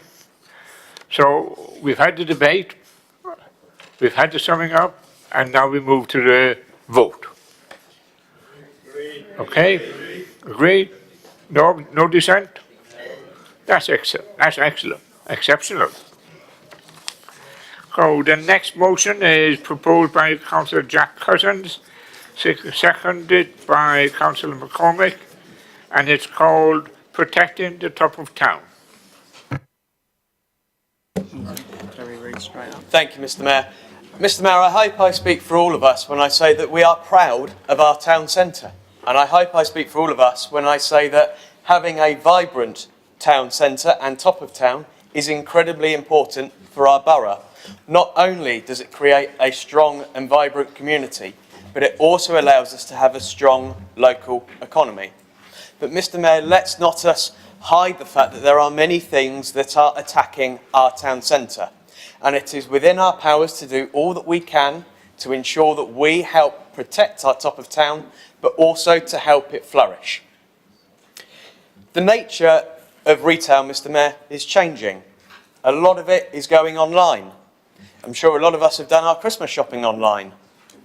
But there is still a market there for people who long and yearn for customer and specialist shopkeeper interaction.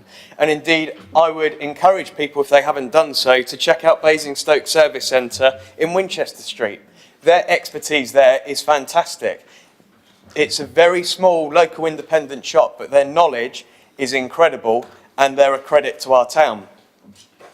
And it's good news that whilst new retailers are coming online, it is concerning that we are losing some of our pre-existing retailers.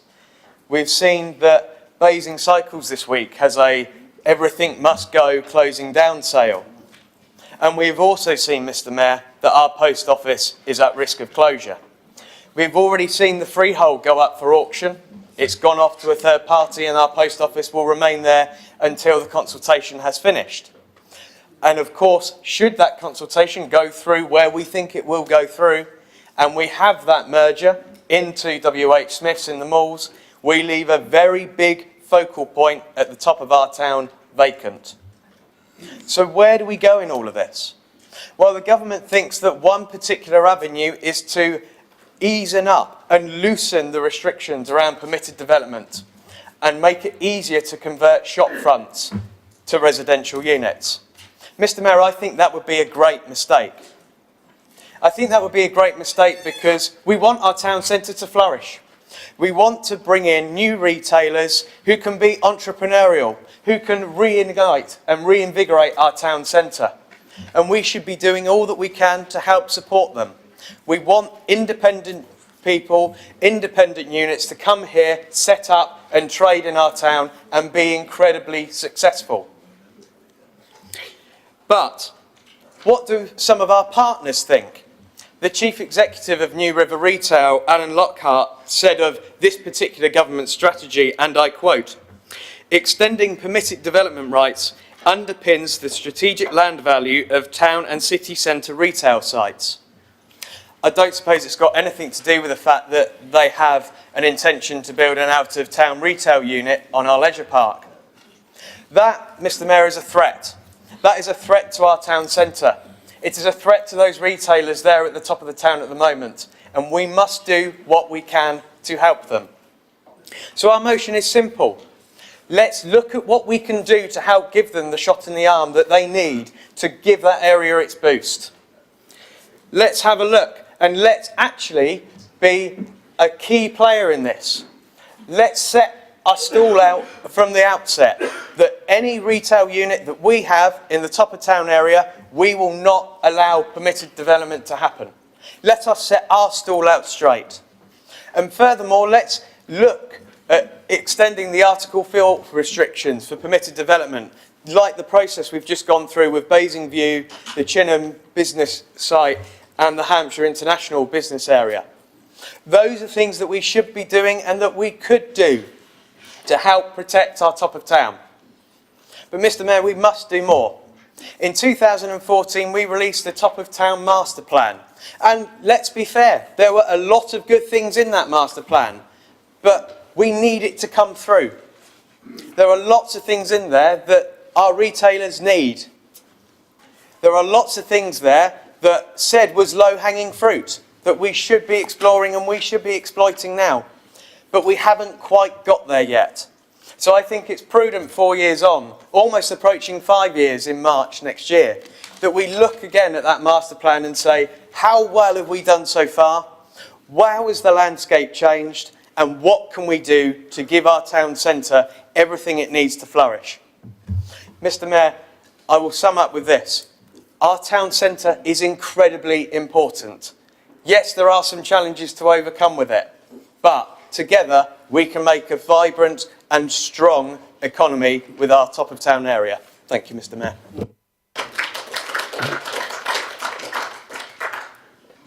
Thank you, Councillor. Councillor McCormick. Thank you, Mr. Mayor. I'd like to start by paying tribute to our town centre team of officers who are doing a very good job, and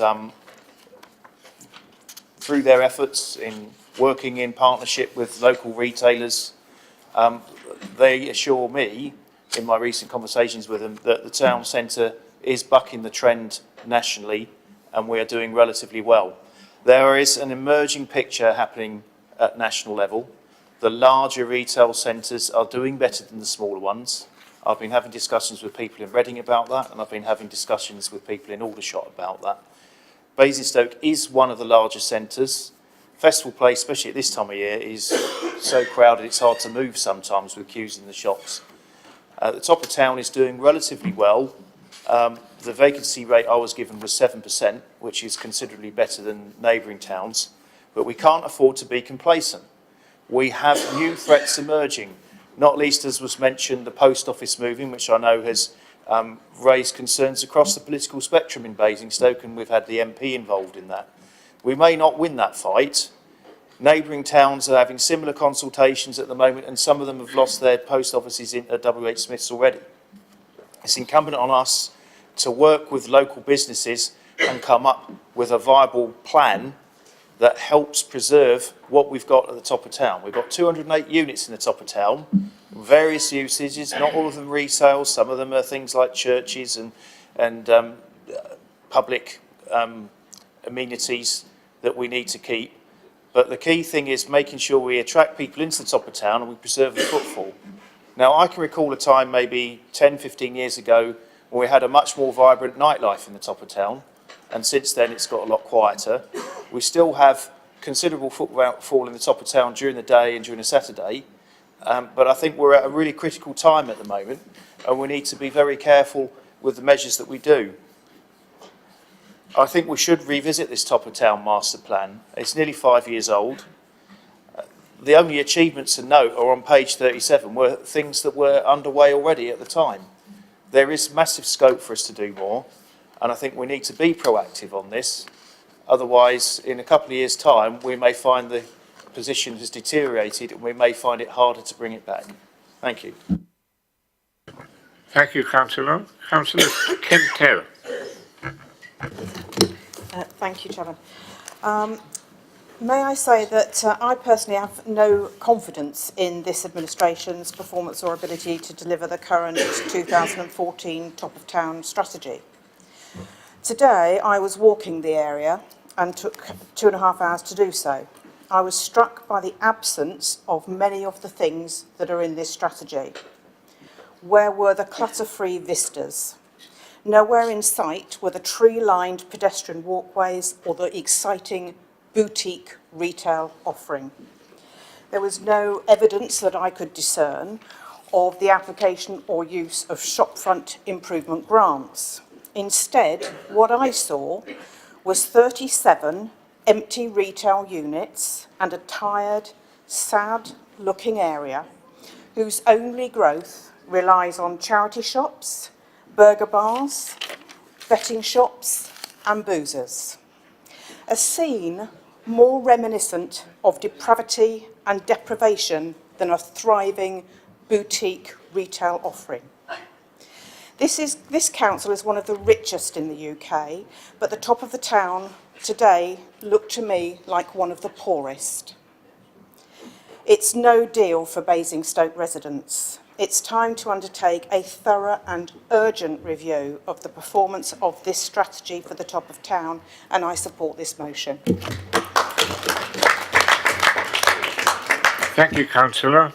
Councillor Terry Reid.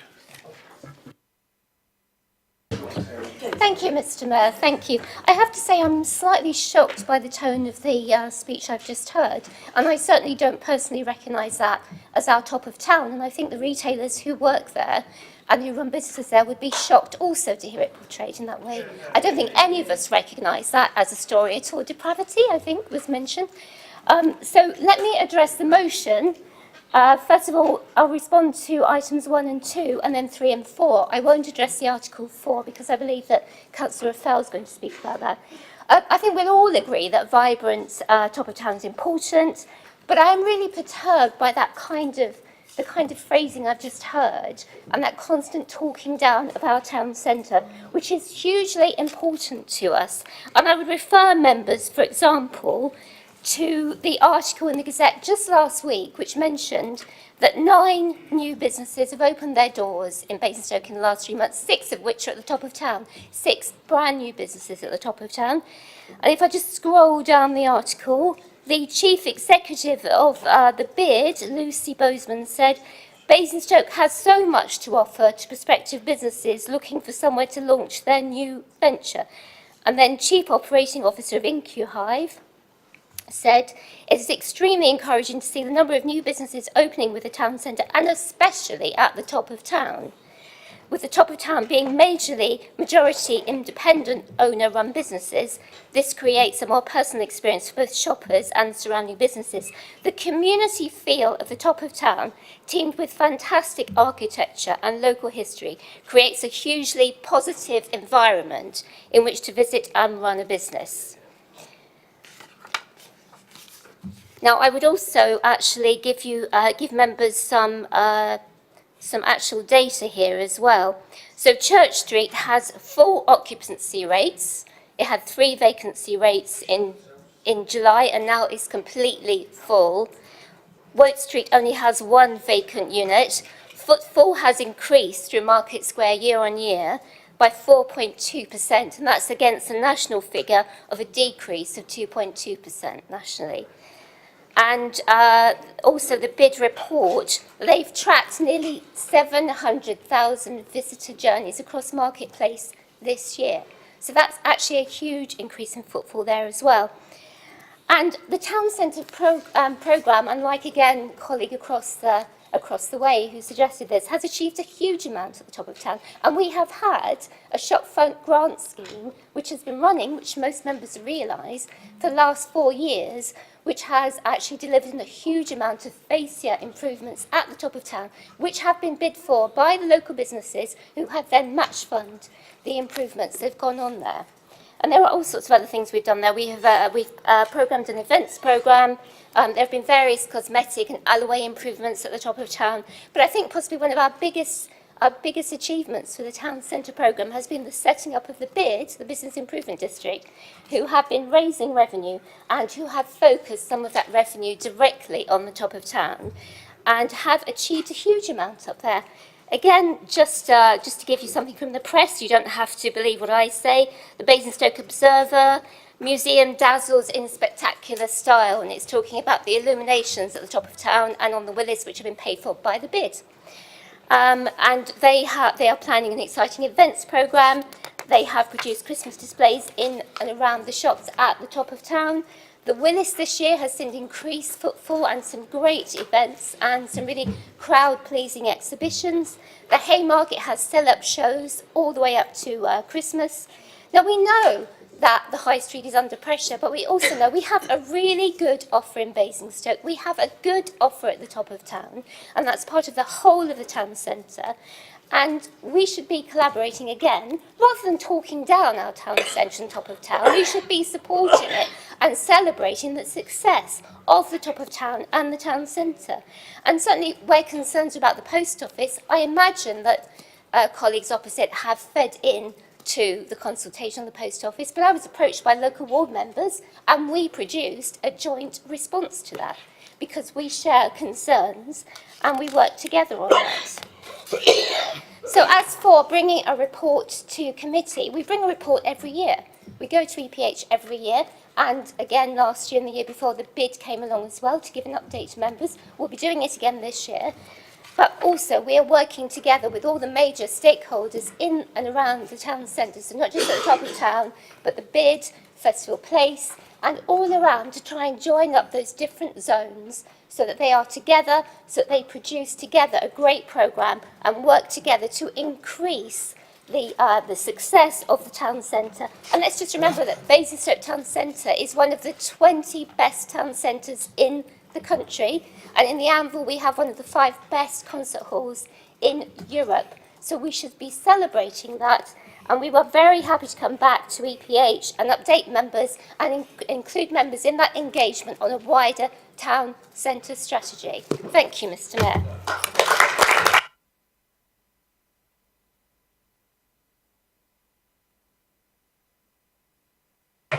Thank you, Councillor.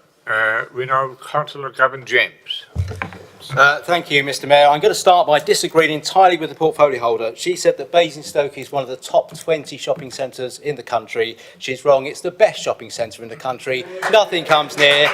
If you're watching on the webcast, you want to do your Christmas shopping, come to Basingstoke. You waste your time going anywhere else. So I'll make that absolutely clear. I want to also pick up on the, frankly, ridiculous contribution about the words used about the top of town. Let's remember, these are local people running local businesses. These aren't necessarily big international companies taking great pride in the area and working very hard in a retail sector, which, as the motion seconder pointed out, the retail sector is going for a really tough time. The internet is hurting it a lot, and you've got to be very innovative and very clever and work very hard to make a living, particularly if you're one of those small shops, small chains of shops in the independent sector. And they're the people that are at the top of town. And they will be the engine of growth in the retail sector because they're the innovators. They're not trapped by a central head office and what they're told to do. So it's really important we look after those, we protect those, and I'd encourage anyone who goes shopping to go to the top of town. I know a number of people who are quite happy to just shop at the top of town. I must admit, I've been to the top of town 4 times this week. It's quite easy. That's where I get my milk from. But I haven't been to Festival Place at all. Top of town is that good. If you haven't been there for a while, walk round, see some surprises. But of course, it's got to change. The high street is changing. Another thing I'll say, top of town, it's not all going to be retail because retail is changing. Leisure is growing. And I don't know if anyone's been to the top of town, we've got 2 branches of the escape room. Fantastic. Go and do it. It's a group of 3 or 4 people. You go into the escape room, you become a bit of a detective, a bit like Crystal Maze for those old enough to remember it, and you have to escape from a room. It's not quite so physical, otherwise I wouldn't have done it, but it's a fantastic thing. And that's innovation at the top of town. You can't do that in Festival Place, you can't do it anywhere else, you can do it in the top of Basingstoke Town Centre. So there's an awful lot of really good things happening. I think Councillor Reid's already covered a lot of the work we've already done in the top of town, particularly when the market was close to death. We were down to pretty much 1 stall. We employed a market manager, we didn't charge for the pitch fees, and the market manager worked really hard, and now the market is bigger than it was probably any time in the last sort of 5-10 years, and that's a tribute to the effort of the officers, particularly the market manager, bringing a market back to Market Square. That took a huge amount of work and effort. The shop improvement scheme, you're not always going to see neat, tidy shop lines in a place like the top of town. That's the whole point. It's not Festival Place, it's not the Malls, it can't compete with those areas. It looks different. All the shops are different sizes and different colours. That's the part of the heritage we love.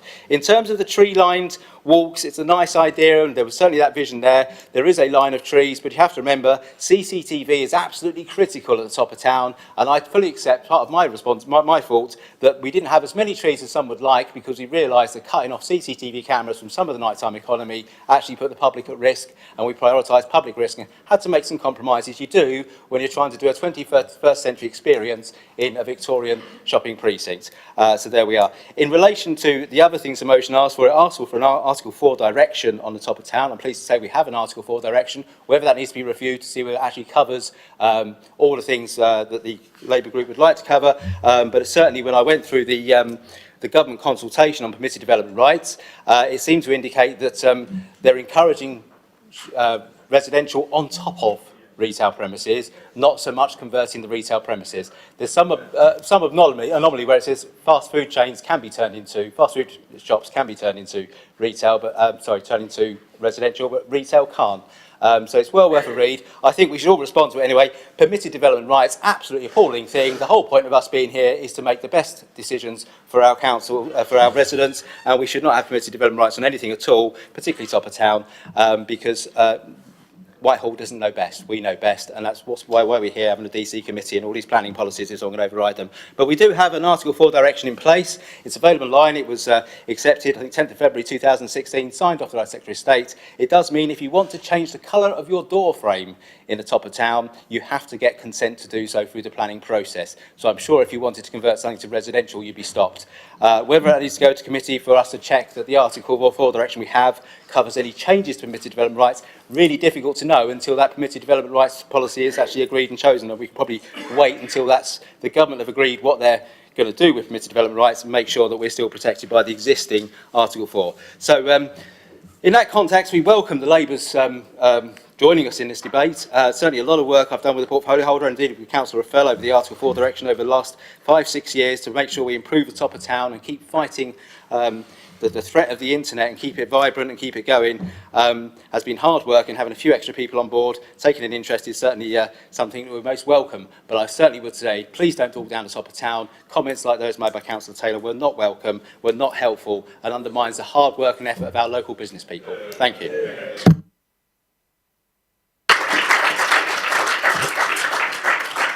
Thank you, Councillor. Councillor Raffel.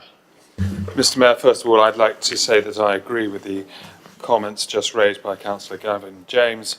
The top of town that I shop in, have my hair cut in, need to have my hair cut there, and various other facilities there, have my bicycle fixed, and other reasons for going there, is not the top of town that's been described by Councillor Kay Taylor. It's unfortunate because the proposal of the motion, I thought, set it out very fairly. That this is has a level of vibrancy and that we're very proud of, but we want to do more, and we agree with that. But I think the comments made were unfortunate. Looking at the particular parts that are set out, the unfortunate thing about this motion is it's trying to do too many different things all at once and possibly at the wrong time. It may be that parts need to come back and an motion in the future will be necessary, and I would give it my support, but I'm not going to give it my support today. And I want to look at 1 and 2.1. Firstly, on 1, the Council will not submit any application for permitted development on borough-owned retail property located at the top of town. Well, firstly, we don't submit applications for permitted development. You've got permitted development. Secondly, if permitted development applies to a number of different things, so change of use from one type of office to another type of office. So does that apply here? If it's not designed at that, it should say so. And if it isn't designed at that, is it then designed at what is being consulted on by the government? Well, if it's designed at what is consulted on by the government, we don't actually know what the law is going to be in the future anyway, until it happens, and it may not ever happen for various reasons. So as a consequence of that, this is premature. And in any event, it is denying the council the flexibility which would naturally like to have on a case-by-case basis. And I think that's wrong as well in principle. It's not the same as how we try and preserve the uniformity of appearance, such as the painting of outside of properties. We understand why we want to do that, and a blanket Article 4 is easier to impose. This is dealing with the viability of each individual property. And there may be different circumstances, previous planning permissions granted, and to put a blanket over and say, well, you can't do that because of some motion that's been passed at full council or as it proceeds through committee, I think would be wrong. And as far as that task with investigating the viability of introducing an Article 4 restriction to safeguard top-of-town retail units from permitted development, of course, this seems to be, rather than looking at just council-owned property, looking at all property. And I don't know if that's right, I don't know if that's what the intention is. But again, on what basis? On what is it we're trying to protect from? It hasn't spelt it out. Because clearly, there may be a lot of sense in renting out property that was a business unit above when the neighbouring property has already got residential in it. And it would just work. And if you're trying to say, well, if they're trying to say, Mr Mayor, that in this motion that they would prefer to stop residential on the ground floor in the shop window, as it were, well, Yeah, we agree that, but it's very unlikely to ever happen anyway. And we don't even know if that's what the government was proposing. But if that is what they're proposing, then let's come back and deal with that in an appropriate way in due course. So I can't support it at the moment. I think it's disproportionate, vague, and just not quite properly written at the current moment, I'm afraid, Mr. Mayor. Thank you, Councillor. I've got two more speakers. Councillor Tristan Robinson. Thank you, Mr. Mayor.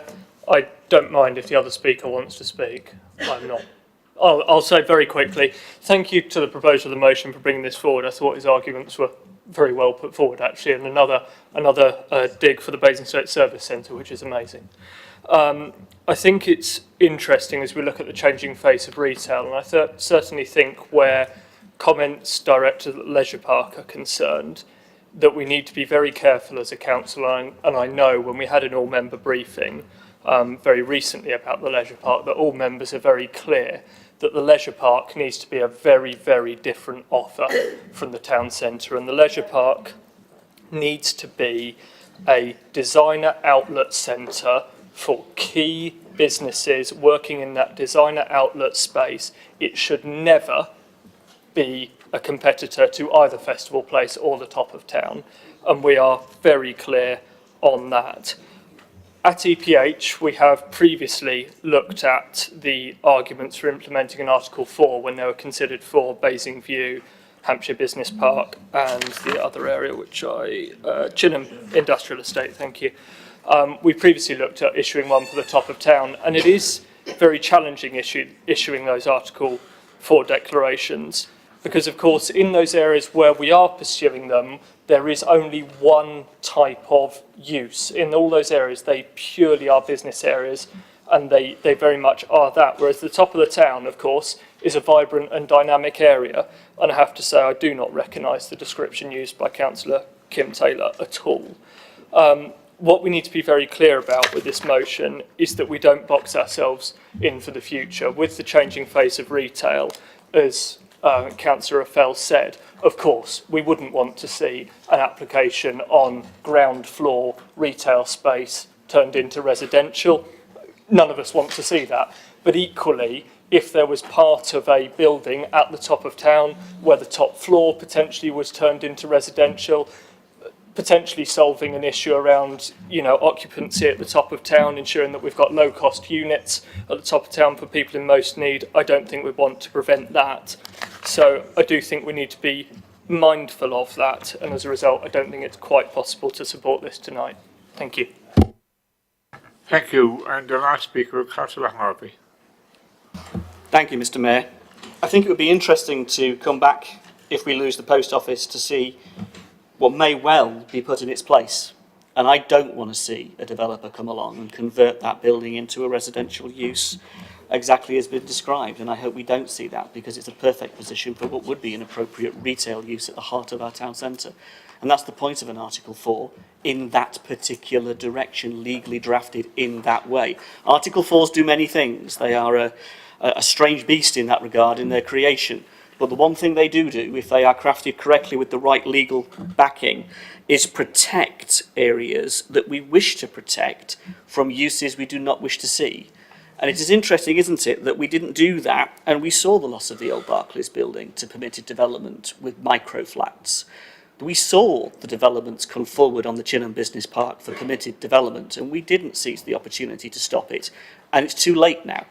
The Article 4 is great for those that are coming along now. It wasn't great because it didn't capture or prevent those that got through before. And I think the issue here is, and it is an important one in regard to the motion, that what we're calling for is what we were debating when I joined the council in 2002. And it is the perennial debate of Basingstoke. We have the malls, we have Festival Place, and we have the top of town. And we want them to be successful, each in their own right. And they have a relationship between each other that needs to be balanced and supported and understood. And they need to offer distinct things, distinct parts of the offer that make our whole town centre work. And the Labour group are really clear on this. We have a town centre first policy when it comes to the retail aspects. The conversation we're having in that regard It is a truism that New River retail is a threat to our town centre when you ain't going to stop Gap choosing to go there if they want there. Really? I don't believe any legal battle would achieve that. You're not going to stop that drift out of town retail in the way we want to unless you do use the powers that are available to you. And it's interesting the debate we've had about the Article 4 because it mirrors the debate that was being had in Parliament in terms of what do the government genuinely mean by the permitted development policy and the permitted development legislation, because it is all over the place. And at the moment it doesn't look good in terms of the way it is coming through because it leaves door ajar for developers to use for the purposes of achieving the end of what would be a ground floor transformation of shops into residential.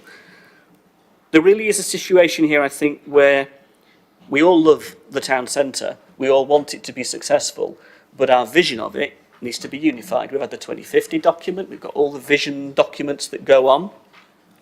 What we need is to see our top of town given that level of investment that we would do for Basingview, or we've done for New River Retail. If we genuinely love Basingstoke and love our town centre, well, let's love it like we love those other areas, and we can and should, and that's the heart and purpose of this motion. Thank you, Councillor. That's the extent of the list, but Councillor Jack Curzon can now sum up. Thank you. Thank you, Mr. Mayor. It's always good that 6 years on from being a councillor, I still struggle at drafting a motion. And I want to thank all members for their contribution today, but I still sense that there is an ambition and certainly cross-party that we want to see the top of town succeed. So in the spirit of cooperation, Mr. Mayor, I'm willing to seek amendments to the motion. Certainly what I was suggesting with permitted development on retail units was exactly as described. Ground floor retail units should be protected. I completely agree that there is perhaps scope that office blocks above retail units could be looked at. But again, our focus should be that ground floor units should be primarily used for retail or indeed that kind of environment or scenario, like the wonderful escape rooms as described. The whole point of this motion, Mr. Mayor, is to not only celebrate our top of town, but to help it breathe and have that vibrancy that we all want it to have.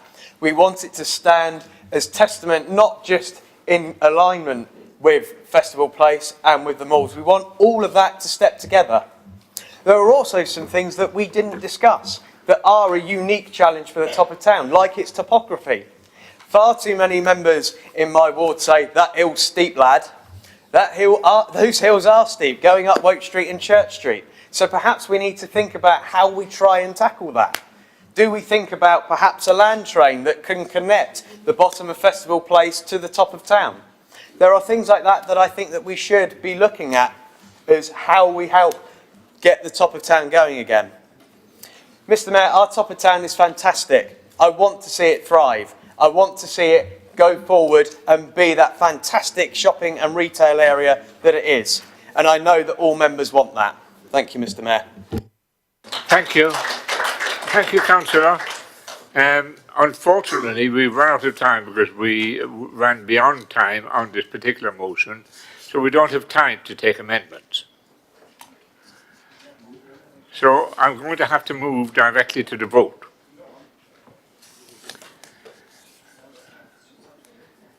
Okay? Well, if portfolio holder had an amendment, I'm simply saying we don't have the time to debate it. Okay? So we're going to have to move to the vote. Are you ready to vote? Those in favour of the motion, please vote.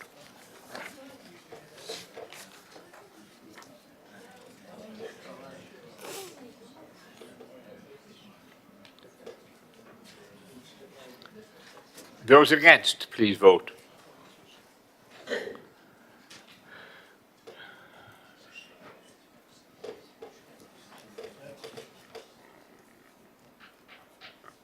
Okay, you can put your hands down.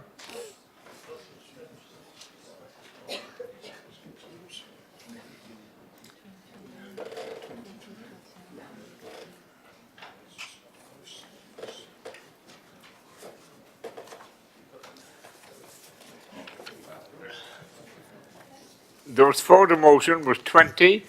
Those against was 29. The motion is lost. Okay. We now move to the next motion, which is motion 19, action on empty homes. The proposer is Councillor Wooldridge. Now, Councillor Wooldridge, are you now making another maiden speech? You're not? Okay. Off you go then. Thank you, Mr. Mayor. Two of my very first bits of casework as a newly elected Northern Councillor has involved empty homes. Firstly, a query from residents whose property is in danger of being damaged by an overgrown tree in the garden of a long-term empty property owned by a housing association. It used to be a supported housing project providing homes for 8 young people, but has been empty for 3.5 years since Hampshire County Council supporting people cuts. Secondly, I had a query from a resident who is living next to a property which, due to its neglect and overgrown garden, is becoming a blight on the local community. This property has been empty for 3 years. Empty homes matter to residents, and so should matter to us. As well as negatively affecting the community, an empty home is also a waste of resource, particularly in an area like Basingstoke where housing is in short supply. Putting it simply, an empty home could house a homeless family. These queries prompted me to do some digging to find out more about this council's approach to empty homes, asking questions such as, how many empty homes are there in the borough? What carrots and sticks are being used to encourage property owners to bring their homes back into use, such as grants and loans or technical advice, or failing that, the use of enforcement powers? How is the council promoting its empty homes work on its website and by other means? What are the council's KPIs and targets around empty homes? Quite frankly, I was astonished about what I found out, or to put it more accurately, what I couldn't find out. So put it bluntly, I couldn't find any mention of empty homes in the council's homelessness or housing strategy or its private sector renewal policy, any KPIs in relation to empty homes, and I could find next to no reference of empty homes on the council's website and no named individual or team to contact with a query. It was even a struggle to find out how many empty homes there actually are in our ward. The officers didn't immediately have this information available, and when we were given a figure several days later, we found out that one of the properties I mentioned was in an exempt group and not included in the list of 32 empty homes in our ward. Compare this with other nearby local authorities such as Rushmore and Winchester.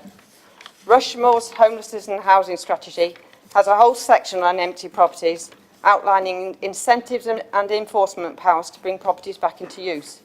It has a KPI, which is that year on year the number of long-term empty homes in the borough reduces, and it gives clear actions that will be taken to achieve this.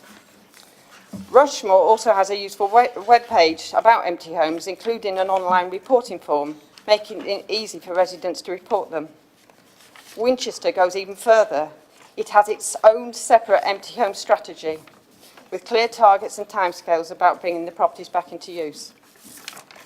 Our borough has 457 classified empty homes, which are properties that have been void of people or possessions for at least 6 months. But this figure needs to be taken with a pinch of salt because there are limitations with the data which is derived from council tax returns. It doesn't include hundreds of other properties also empty for at least 6 months but exempt from council tax, or others which are empty but minimally furnished. Here in Basingstoke, attempts to monitor these properties and to bring them back into use are at best piecemeal. There's no accountability or KPIs around this area of work. Often properties are empty for complex reasons, such as poor condition of the properties, the owner lacking experience in letting or managing properties, or not having the money to bring them back to a lettable standard. These properties need a casework approach, a dedicated officer working on them to identify barriers for non-occupation with the time and knowledge to link in with other departments and agencies. Currently, there's no such officer responsible for coordinating empty homes work or prioritising which properties to try and bring back into use. Residents have an important role in reporting empty homes, but there's currently no clear way for reporting them on the council's website. There's also no advice on the website for owners of empty properties needing advice or support. So to summarise, this is an important issue which matters to residents, and we're not currently paying it enough attention. Work in neighbouring boroughs shows we could be doing much more. A report with recommendations as proposed in this motion will allow us to decide on how we move forward. Thank you.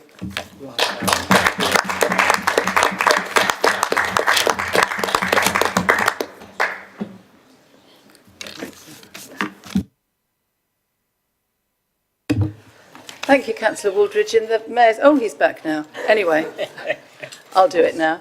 Councillor Laura James, do you want to speak now or reserve your right to speak? Thank you. In that case, Councillor Terry Reid.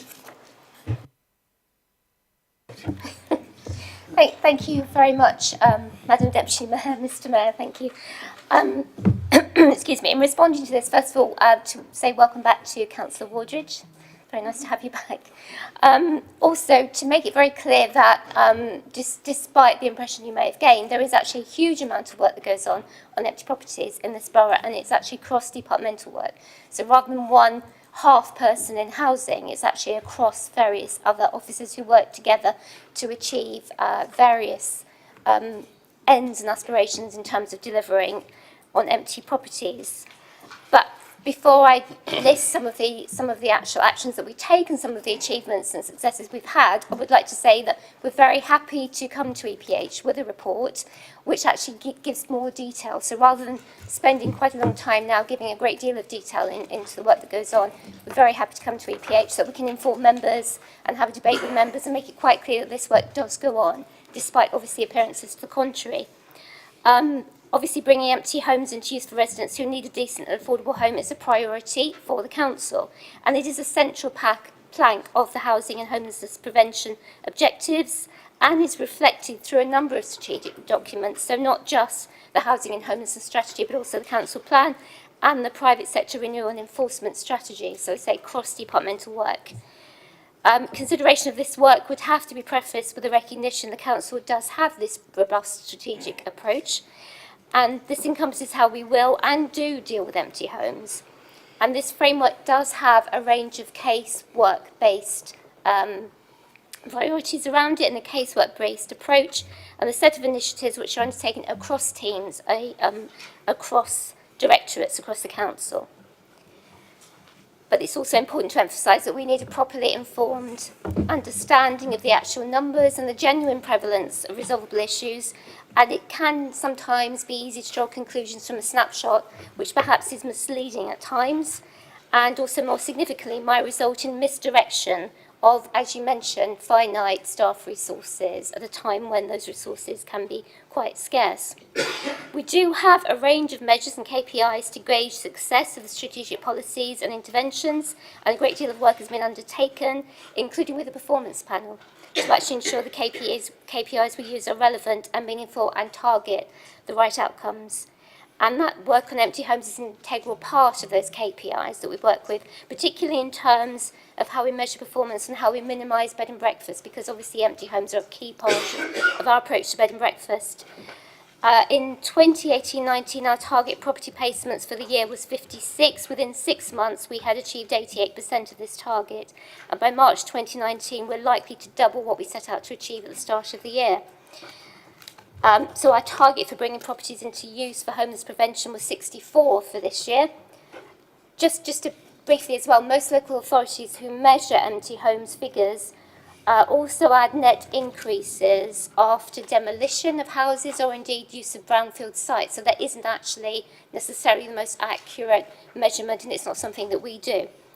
So that isn't a real indicator of the number of empty homes being brought back. We've already secured 79 placements this year, so 79 vulnerable families have actually avoided being homeless or going into bed and breakfast as a result of bringing those empty properties into use. And that means the bed and breakfast cost, if you want to look at a like-for-like comparison, would actually have been £336,000. So by bringing those 79 properties in, we've saved that much on bed and breakfast costs, including also, of course, the cost to those families of being in bed and breakfast. So very happy to go into more detail. As I say, we will come to EPH with a report so that we can engage with members and just reassure members there is actually a whole body of work that goes off across departments to secure empty properties and to have a resilient strategy on that. Thank you, Mr. Mayor. Thank you, Councillor. Councillor Tony Capon.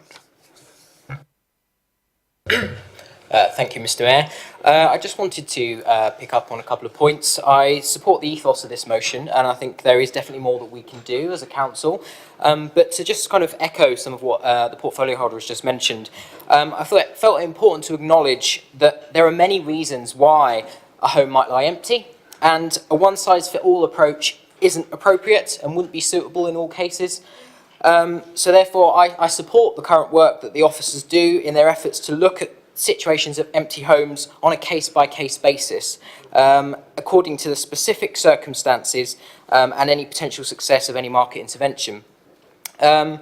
As noted in the current housing and homelessness strategy, it refers to a number of homes brought back into use during the 2013 to 18 period. There is a specific mention of empty homes in that, and it demonstrates the commitment of this council to finding solutions to bring empty homes back into use. In the current strategy, the council affirms its commitment to taking a leadership role in delivering on our current housing challenges, which I fully support and agree that empty homes certainly should be a key part of that. And I would welcome it coming to EPH to look at how we can consolidate that further. But a further point I wanted to raise on this motion is that we know for the current 2018 figure of 457 empty homes within the borough, 1 in 10 of these are awaiting redevelopment or demolition. For example, Sandringham Court. We also know that in some cases, properties have been tied up in complex and elongated probate proceedings over which the council has no influence or impact. This again underlies the point that I raised originally about the importance of the council continuing to approach empty homes on a case-by-case basis. It's important for us to actively acknowledge the excellent work already undertaken by the different teams of officers across the council who regularly undertake actions, often on a daily basis, to proactively bring empty homes back into use. And I felt it important to raise that on this motion. Thank you. Thank you very much. It was also your first. It was also your first speech. I couldn't call it a maiden speech. So thank you for a good introduction to debating. Now we have Jonathan Richards, please.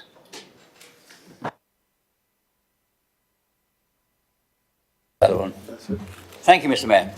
Yes, as far as this motion is concerned, I would like to take the opportunity, first of all, of acknowledging and thanking the officers in the Housing Department for all the work they do. I think it's a pretty tremendous job. Our portfolio holder pointed out a number of aspects. I thought I would just make 1 or 2 points clear. I'll only speak for a very short time.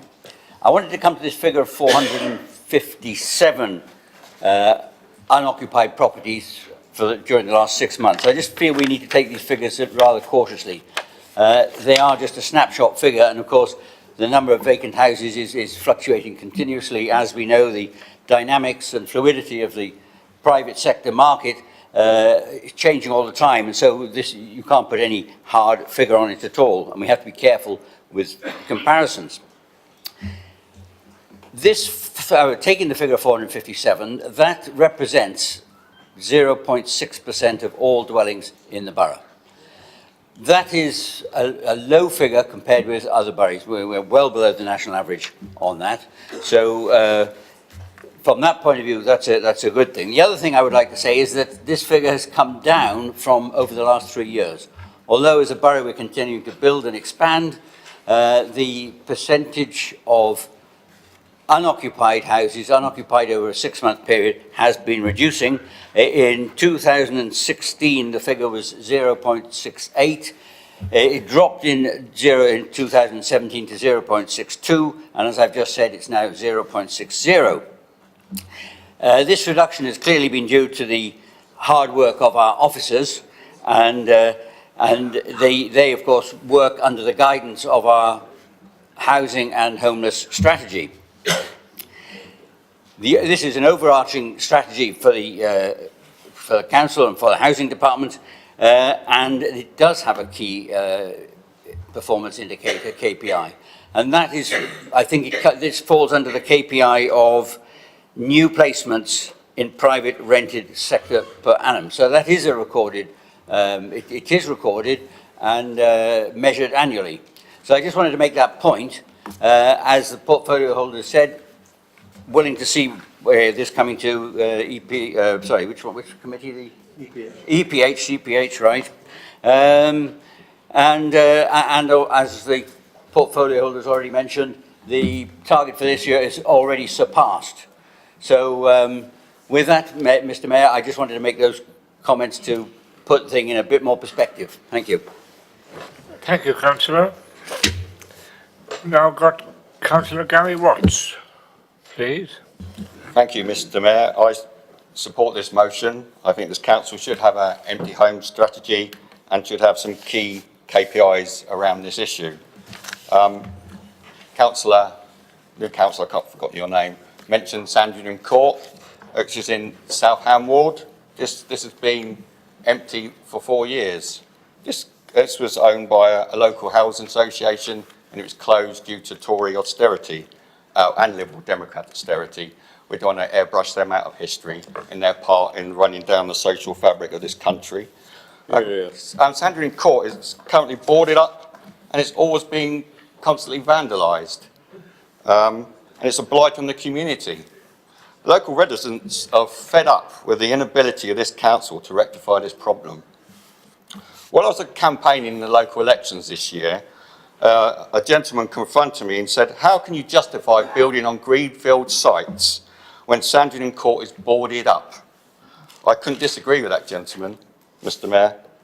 2 years ago, this council quite rightly rejected a planning application on this site because it did not meet our minimum housing standards.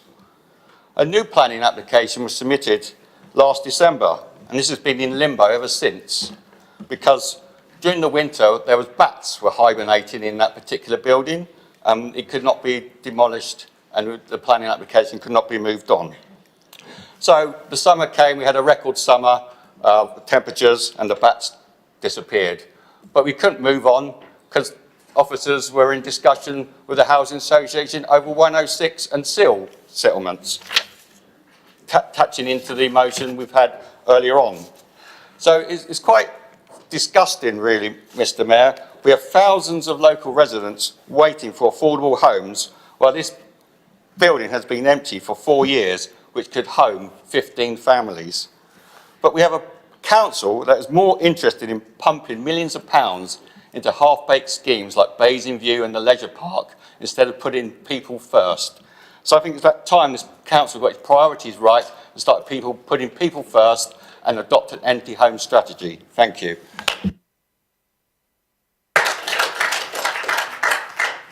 Thank you, Councillor. Now, we're taking up a lot of time at this motion, and Councillor Laura James, you reserve the right to intervene. So I don't want to take the whole council as speakers, but I've got another 1, 2, 3, 4. So, Councillor James, would you like to go next? No? Okay. You might run out of time as well. Okay. Councillor Tony Jones wants to chat. Thank you, Mr. Mayor. I will be quick. What I'm standing up about is something in my ward, funnily enough. It's D-side, which is old people's home. 4 years ago, County Council decided they wanted to get rid of, i.e. move the people out. It's been empty for 4 years, boarded up. Now, I understand there is planning permission coming forward from, I understand, Sovereign, but I'm not quite sure on that these days. But for 4 years, that could have been used for different things. And that's what we were talking about when we were talking about housing earlier on. Someone should be trying to do things with these. You know, the county council is part of us, Hampshire, but no one seems to say, well, if you're not going to use it for 4 years and knock it down and rebuild, let's use it for something for our people in Basingstoke. You know, we're not having these conversations and we need it. You know, where D-side is, it's old people's bungalows. They've had youngsters and what have you playing up because it's an old building, getting on the roofs, frightening them. Yes, we've had people round, it's all been stopped now, but it should never have happened. We need to start talking to some of our partners and get things done, not just sitting there and thinking, oh, we're going to get 106 or whatever building. Let's get on and try and use the buildings that are empty, that will be knocked down, try and use them for something for a period of time. I'm sure it can be done legally so you can get people out. We've done it when we've done Oak Ridge regeneration with the flats up there. I happened to be the portfolio holder at the time. They knew they was in there for a short period of time. It was not their permanent home. And I'm sure we could do something. Thank you. Councillor McCormick. Thank you, Mr. Mayor. I'll be very Please brief. try to be short. I will be very short. Just picking up on some of the points raised across the other side of the chamber. 457 empty homes. It's very easy to say it's a very small amount. But when you look behind those empty homes and you look at behind the stories of those people who are homeless, I think we do need to do everything within our power and not sit back and be complacent about where we are. When we have people in places like Winklebury or Brighton Hill or anywhere else around the borough sleeping in cars or vans or motorhomes, we didn't have that 10 years ago. And if you look at some of the problems in other areas, places like Portsmouth, Southampton and Reading, where they've got squatters, do we really want that to happen in Basingstoke? It may well happen if things carry on the way they're going. I'm very pleased that we have policies in place for homelessness avoidance. I think we should build on those, and I think, as Councillor Jones rightly says, the conversations need to be had. Thank you. Councillor Laura James. Thank you, Mr. Mayor. We had a lot of discussion from the administration tonight about how wonderful they are doing in relation to empty homes. In 15-16, we had 431 empty homes. Today, we have 457. You know, I just am really concerned that, you know, if you are doing so well, why do the figures not reflect that? That's excluding, as we've said, about exemptions, and that's also excluding those second homes. And a second home is a property that has a limited amount of furniture in. And at the moment, we have 298 properties in that category. If you're doing so well, why was it that you invested £30,000 to generate £189,000 in new homes bonus? And you went out to identify where those properties were. That was a limited piece of work, and it doesn't, if you look at the stats, it really doesn't really reflect that piece of work. You may have generated income, but the reality is we still have many empty homes. I think Councillor Richards talked about the small number and it not being an issue, and talked about it in being a 0 point something. But if you live next door to Sandringham Court, if you live next door to a property in our ward that has been empty for 4 years, it's a problem. And I'm sure that if Councillor Richards had that in his neighbourhood, he would be very concerned. And there are many residents who worry greatly having to live next door to these properties. Historically, when I was a cabinet member, we had a target of 27 homes that we had to bring back into use. And it was that was a steep target, but we achieved that. We have no target, there's no key KPIs at all at the moment, which is damning of an authority. Even if the KPI was to say, as Councillor Waldridge said, is that we've got to actually improve on what we're doing. But there is no KPI. It's terrible that there is no strategy. We've actually airbrushed out of the strategy, the housing strategy and the private renewal strategy, anything to do with empty homes. It's just gone, it's disappeared. If you go back on what we were doing, we were failing miserably in relation to empty homes. There was always in the red and it was always a problem. So what you've done is that you've actually just got rid of it. It just doesn't exist. But the reality, it does exist. It's out there. It's a problem. And people are suffering. When we ring up as councillors to find out who to talk to, there isn't a named person. We can't go to that named person. It really depends whether it's an environmental issue, whether it's, there's all these different reasons where you've got to go. But there is no one person. And when we met with the officer recently, what they said is they wait for an issue to be raised and then they actually deal with it.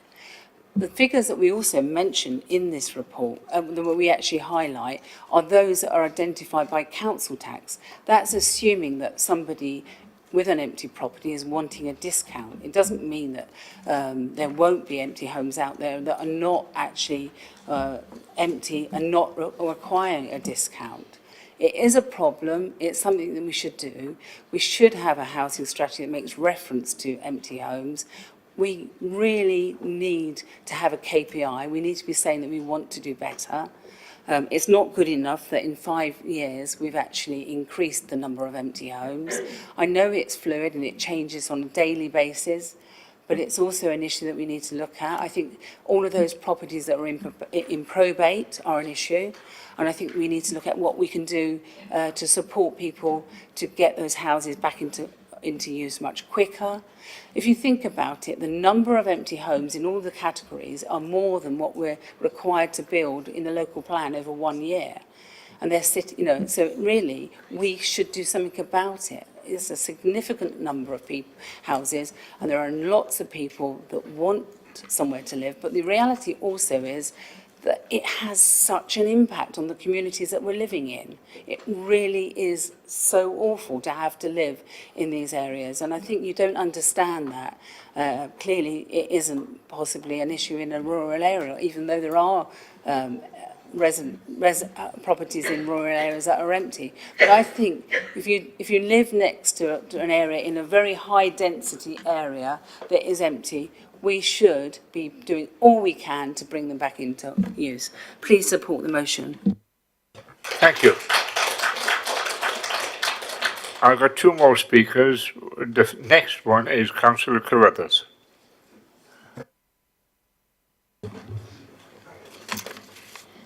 Thank you, Mr. Mayor. I have given some thought to this motion, and I'd like to say that we must not undermine the work that staff within our council are already doing on the matter of empty homes. Staff within our council's housing team are already working hard to focus on ensuring that we maximise the use of private sector properties in order to help provide suitable and affordable homes to those who need it most. This includes engagement with owners of empty properties, and our council is doing that in a number of ways.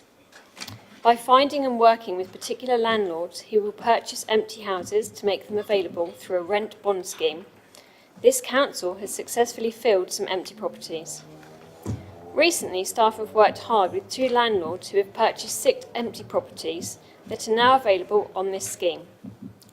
There are other ways in which the housing team also work to find access and utilise these properties, such as liaising with agents who have properties that they are struggling to let, using promotional social media and working with people who have been left homes as part of an estate. As a council, our intention is always to minimise the use of B&B and other very short-term solutions to housing need, and therefore the matter of empty homes is something that our housing teams are very aware of and put a considerable amount of work into addressing. I would welcome the referral of this to EPH to give us the opportunity to further explore the work that is being done. Thank you, Councillor. And finally, Councillor Anneliek Hubert. Okay, thank you.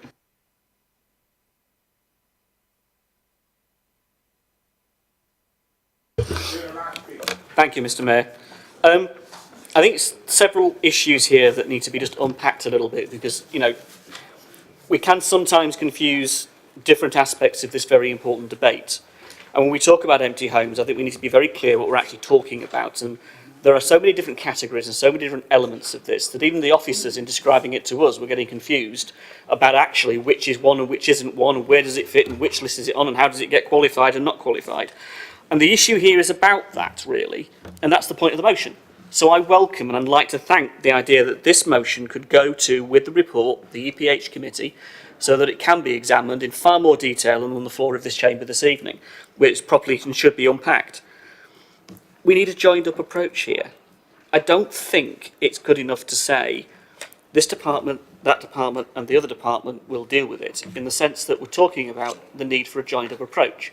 Because if you go to a department with an issue to do with an empty, you're told, well, I can't do that bit and I can't do that bit, I can only deal with this bit, and you don't solve the problem. The officers themselves are hamstrung by the approach that's currently being taken. So there is a need for a joined-up, coordinated approach that achieves product at the end, which is that the house comes back into use.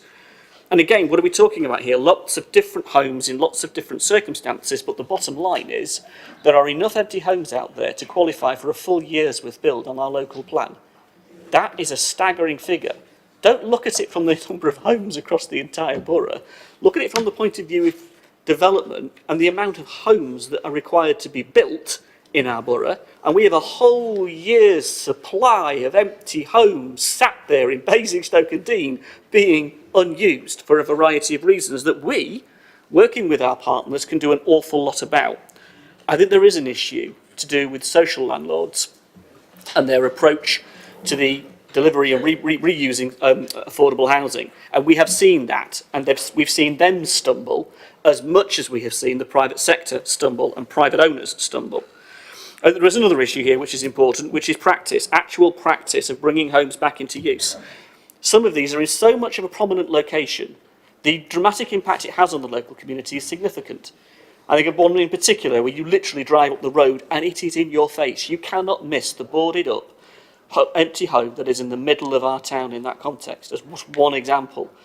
That's prominent, that has an impact, that has a statement. And that's wrong. We can be doing things as an authority to help bring that unit back into use. If you've got the overgrown hedge next to you that you can't get cut because our environmental health team can't do anything about it, but it's an empty home and nobody can deal with it, and you're getting sent around the houses for years, that isn't good enough, particularly when you're in the local community and you're living next door to it. That falls back on us. That makes us look terrible as a council that we can't solve that simple issue. Because we can't deal with the issue of an empty home because we've got half a dozen different officers doing different aspects to it. It comes back to the policy and the way we want it. All I would say is that this motion has so much to it. This issue has so much to it. And it's no reflection on our officers. They're doing the very best they can with the policies and the tools that we give them. So let's look at the tools that we give them. And let's look at our KPIs and how we challenge ourselves. And let's look to bring empty homes back into use. And maybe, just maybe, we've got a good news story there to tell our residents. We've brought enough homes back in to use in our borough, so we don't have to build another year's supply. Now, sitting in your local plan meetings, having all that debate that we had back then, wouldn't you all have jumped at that? Interesting thought, I think, in terms of figures and housing and delivery, as we were debating earlier.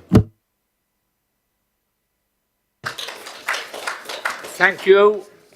Councillor Woolridge, would you like to sum up? I'd like to thank all members for the contributions today and for the good debate we've had on this. In response to the portfolio holder, I'd like to say thank you. I welcome the fact you're supporting a report to EPH, or EHP, I'm not sure which round it is. And so thank you for that. And I'd like to take this opportunity to acknowledge the hard work that the housing officers in the housing team do, in particular the work they do in homelessness, which I know is a real passion of mine. So it's not detracting from that at all, this motion, in any way, shape or form. However, I would like to say, apart from at this side of the House, there was no recognition from the other speakers about the sort of the blight that empty homes can have on communities, and you know, it really does, and it can really sort of lower the tone of the neighbourhood. So you know, it wasn't mentioned by anyone at that side of the House. I'd also like to come back to the KPIs. You know, there may be linked KPIs around how many private sector housing placements there's been, but that isn't a KPI on bringing empty homes back into use. And, you know, I think if we have proper KPIs, it would just give us so much more focus to be able to look at that and give our officers justification for focusing on that area of work when they are so busy. I'd like, going back to what was acknowledged throughout the chamber was the sort of complex role of bringing back empty homes into use. Each empty home is empty for a different reason, often a very complex reason.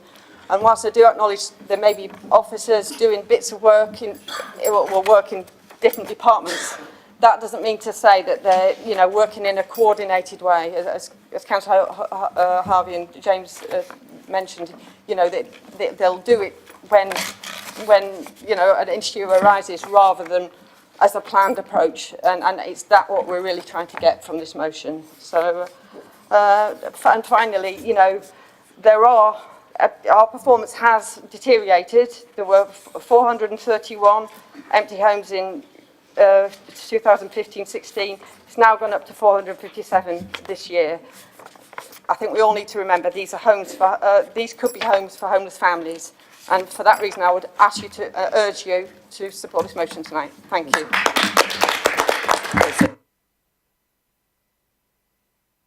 Thank you, Councillor. Now we're going to move to the vote.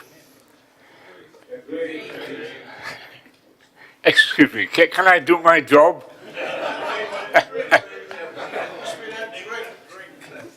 Oh yeah, that's a great idea. Is that agreed? Okay, well done. We have one more motion and one half a motion. We'll take the first whole one first. And it's Councillor Westbrook. Thank you, Mr. Mayor. First of all, I'd like to say I welcome the government's announcement today of an extra £300 million for the police force. However, £300 nationally is just £3.8 million for Hampshire, and I still think that falls a long way short. Mr. Mayor, adequately resourcing our police force is the responsibility of government, but the key priorities of our council plan are clear: improve our residents' quality of life and support a borough we all feel safe in. Mr. Mayor, Theresa May assures us that austerity is over, yet Basingstoke residents, like all communities, still yearn for that reassuring sight of the bobby on the beat. In an unprecedented public warning, chief constables from 3 different forces told the media that fresh cuts would leave them with officer numbers last seen in the 1970s. And cuts really do have consequences. We already have concerns over the support offered to people with mental health issues. They are being let down by this government, and instead of the community support and trained medical practitioners attending to their needs, vulnerable people are left floundering.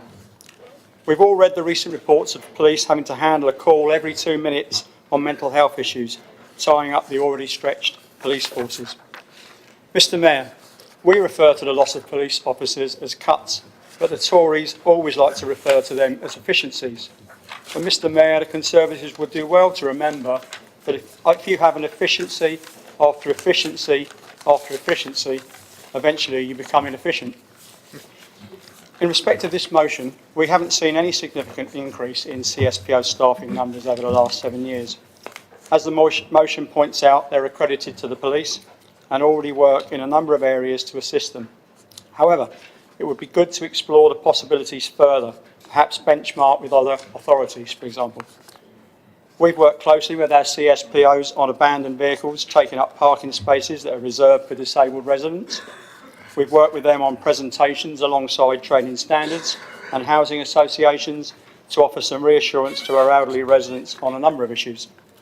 Worked closely with them and local schools on inconsiderate parking and pavement parking, and they've produced some good leaflets as a useful deterrent.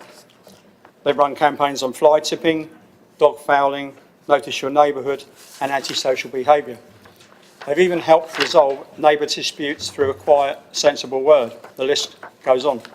Mr. Mayor, CSPOs aren't a replacement for policing, but they certainly can and do help support, and they do a great job.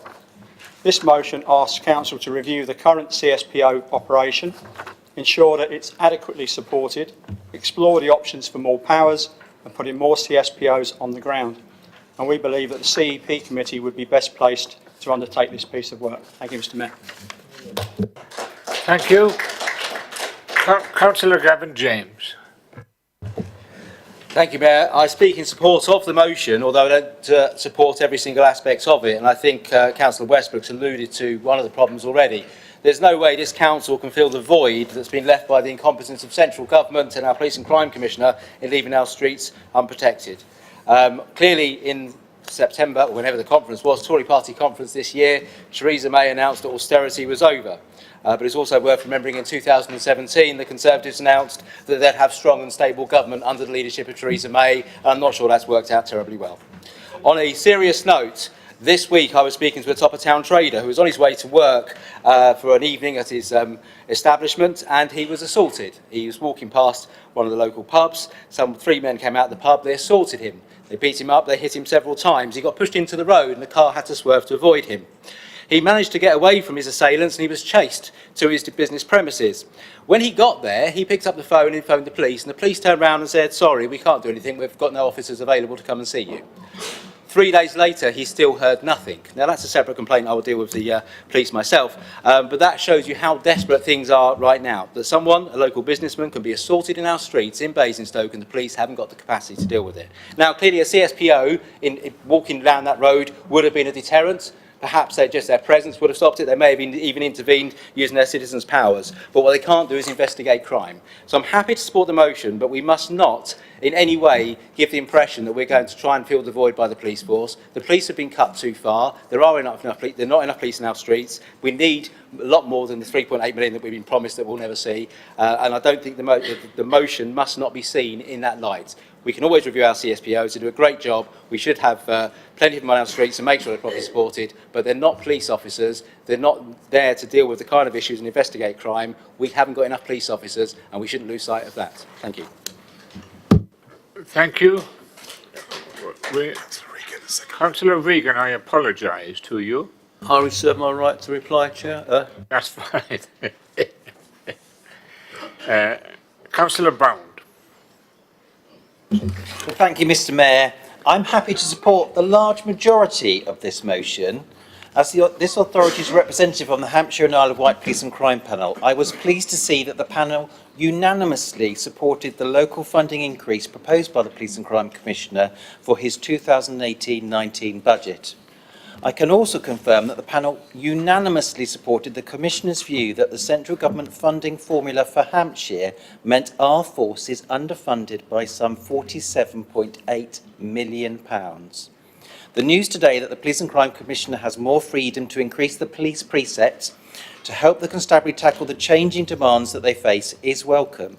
It must also be welcomed by all that the upcoming pension liability will be funded by a central government grant, also announced today. But this is work for the Commissioner and the Police and Crime Panel. For our council, we are locally responsible for the work of our Community Safety Patrol team. I could not be more pleased that I know that their hard work and commitment is highly valued by everybody in this chamber. Our team is relatively unique in terms of size and breadth of responsibility. They work closely with their police colleagues and our community safety partnership. With all the members of Safer North Hampshire focused on supporting effective and efficient working and reducing demand and crime-related harm. So much so that the Assistant Chief Constable Chilton recently addressed members of this council stating that Safer North Hampshire's model is the ideal model. Safer North Hampshire carry out the strategic assessment every 6 months. We align our work, including the work of our CSPO team, to those identified priorities, and more regular informal assessments happen to keep an eye on emerging different priorities. I believe it would be good to build on the spirit of this motion and work with the CEP committee to help everyone to understand these various roles and how increasing resources does not necessarily mean increasing CSPO numbers. And I would like to highlight as an example the new additional role of case builder. This has been implemented this year to support both the police and the work of the CSPO team in their work. Targeted on work around criminal behaviour orders and funded by the Business Improvement District. So I'm happy to have that discussion at CEP around targeted activity, driven by the needs that have been assessed and delivered with our partners, and the right resource within the legislative limits that exist around CSPOs.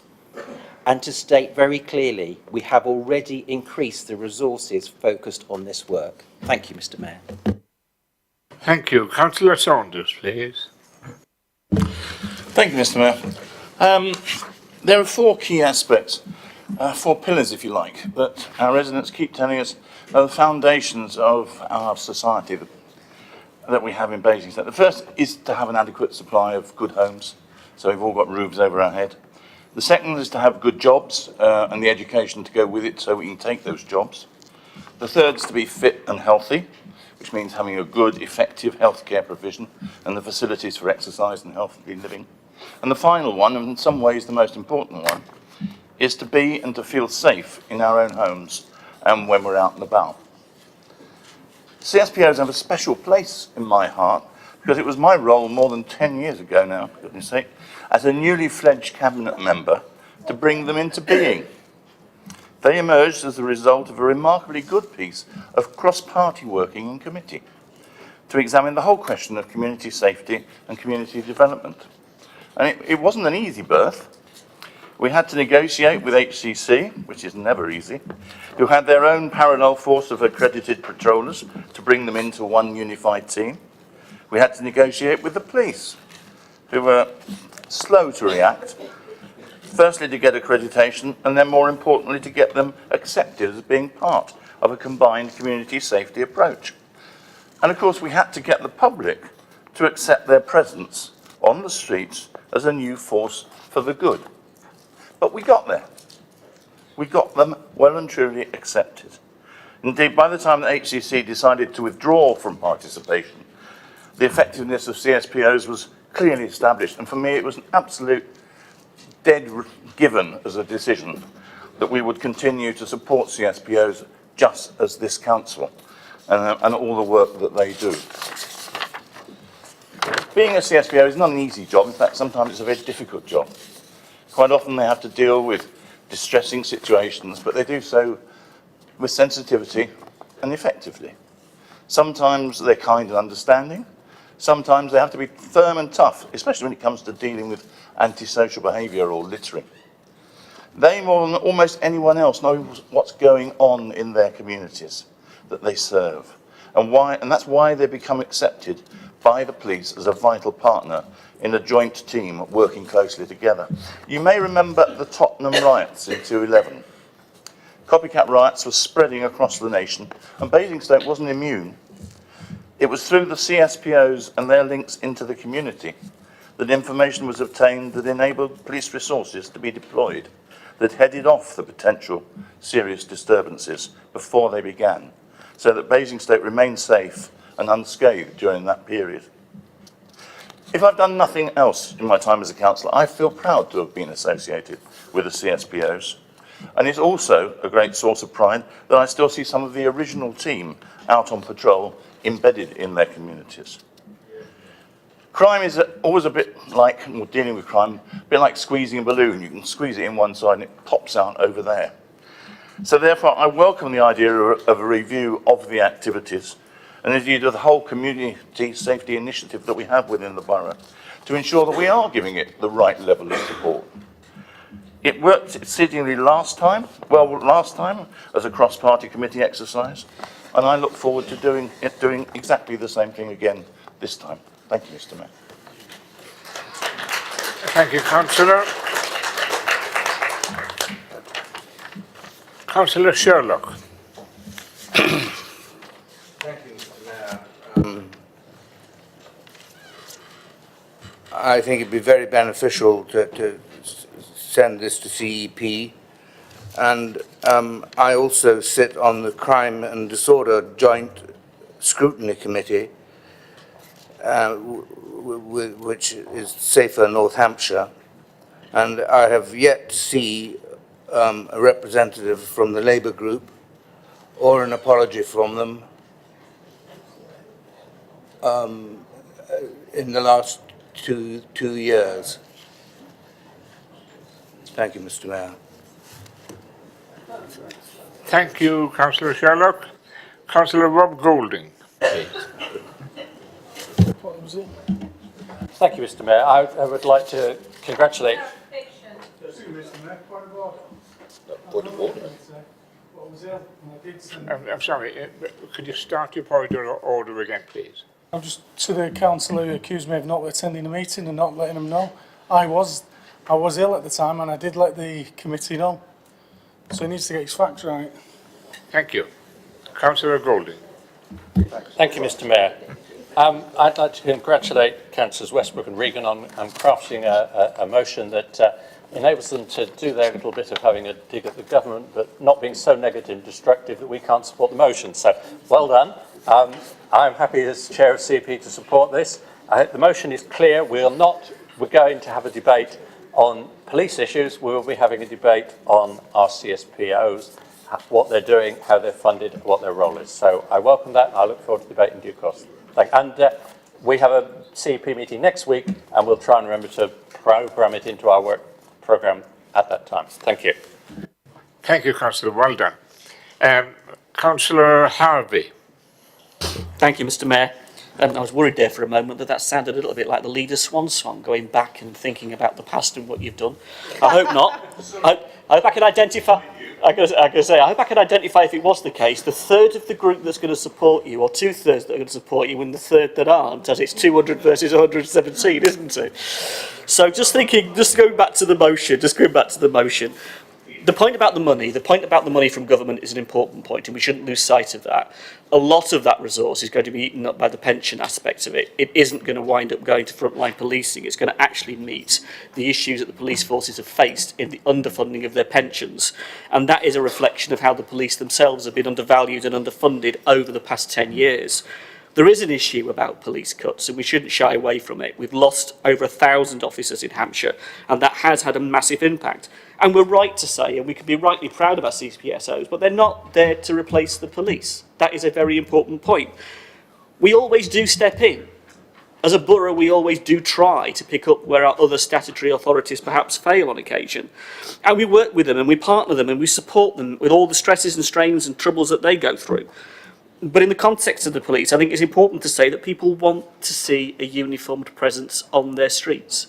And they are welcome and they are supported when they see a CSPO on the streets. But they also want to see a Bobby on the beat as well at the end of the day.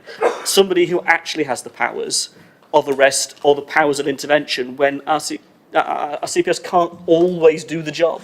They are themselves sometimes hamstrung and have to revert to the police, and they can't always get an answer out of the police, let alone the residents, let alone us as councillors. So there is an important point to be made about the funding aspect of this for our police force. And if it's right that we're talking about increasing funding for the police, I think it's also right that the police commissioner accept responsibility for increasing council tax in the way that will be done, rather than national government taking its responsibility for funding a frontline statutory service like the police. It's always the local taxpayer that picks up the bill at the moment, rather than the national element that should be fulfilling its responsibilities to our community.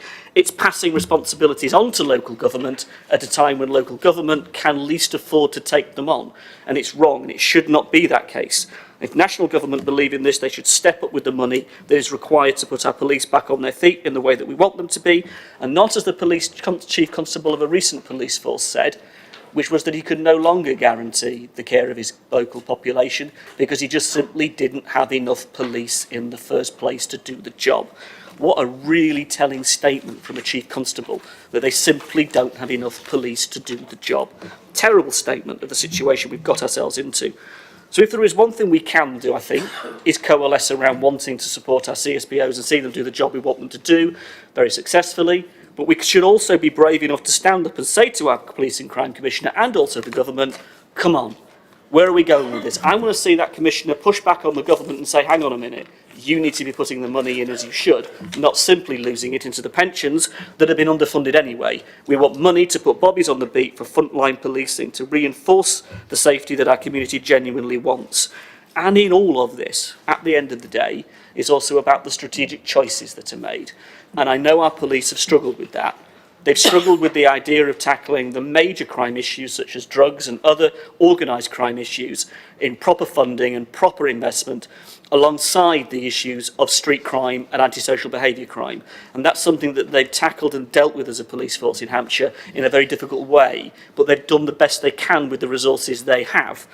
The problem is it doesn't stretch too far anymore. And my colleague's point about you could only cut something so much before you really do make it fall over is something we should all be aware of. If we don't deal with this, our police force is going to fall over amongst other public services. And us in local government cannot keep picking up the tab. We just can't. National government have got to start doing the job properly. Thank you, Councillor. Councillor Regan, I've only got one more speaker, so I must give you the opportunity now. Right, thank you, Chair. There's all these iPhone strategies and theories and committees you could either attend or not. Doesn't mean anything to my Southam residents who've had a summer of hell. In Russell Howard Park, it is in the paper, there was, earlier this year, there was a murder. An actual murder. And then there was open drug dealing in the park. And we had to go cap in hand to, I wrote twice to the police, chief of police in Basingstoke to get resources into the park and start tackling it. And of course, they did in the end, but they sent a neighbourhood policewoman along, very good, with a PCSO team. Yes, she was a neighbourhood policewoman for 4 estates: Southam, Winklebury, Buckskin and Rooksdown. That was her area. How can that be neighbourhood policing? All due to the cuts. Hampshire have lost 1,000 police since 2010, and that is the consequence of austerity. When I listened earlier this year when we were struggling to get police, I heard Amber Rudd, before she absolutely fallen on a sword because what she was doing to Windrush generation, said there's no connection between rising crime and cuts in police numbers. Well, it might not be in the leafy suburbs, but certainly on Southam Estate there was a big connection. And the people are not fooled. You can hit them as much propaganda as you want. They all said to me, where are the police? They always talk to me. I was at a Christmas lunch on Monday at the community centre. They're still dealing drugs around the back of the shops. I ring the police, they haven't got any resources. The CPSOs show up, they can do the best they can. The victims of crime are threatened by, not fooled, as I said, and of the rise in crime. It's common sense that you need more police and to tackle rising crime. But the CPSOs have done a good job. I mean, that meeting I had with a neighbourhood police woman was Councillor Keating was there with me in his capacity as a ward councillor, actually.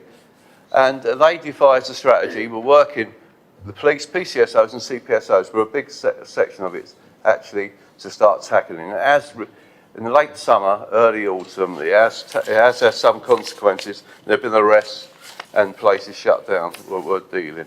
And we even made a statement to the police, Councillor Keating and I. And but austerity is the problem. Until you get a Labour government that ends austerity and properly funds the police service, they're always crime on the increase. That's because Labour is truly the party of law and order. Support the motion.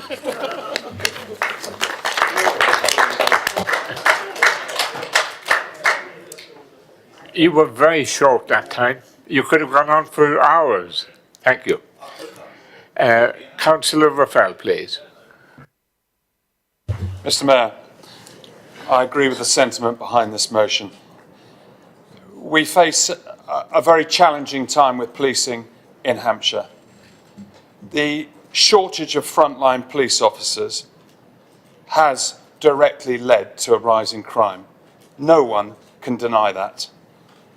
The messing about and misunderstanding in relation to police stop and search powers has directly led to a rise in knife crime. More people thinking they can get away with carrying knives. Yes, we need to make sure that police officers deal with people from different communities sensitively, but we must make sure they use their stop and search powers as often as they feel necessary. The position of crime in Basingstoke has passed the point of critical. There are not enough police officers about to investigate crime. At any given moment, there are probably 10, maybe 12, maybe 8, but say an average of 10 predominantly London-based drugs gangs operating in Basingstoke and in Tadley and occasionally in Kingsclear and in other parts as well, coming down on a daily basis, bringing crack and heroin, operating with the cooperation of Basingstoke residents who operate together to try and make sure that this goes undetected. And it hasn't just happened in the last year or two or the last 5 years. It's been like this for the last 15, 20 years. But it is in a terrible state at the moment because the police simply don't have the resources to deal with it. And how does it manifest itself to us? Well, we have estates which become no-go areas, difficult for people to get round. We have people out of control on drugs on the streets. We have shoplifting that rises. We have violent crime manifesting itself when local dealers, Basingstoke residents, get into fight with the London dealers and die. That's what happens. That's how serious it's got. You know it. We know it. We've seen it all. And what is being done about it? That's the question that hasn't been answered.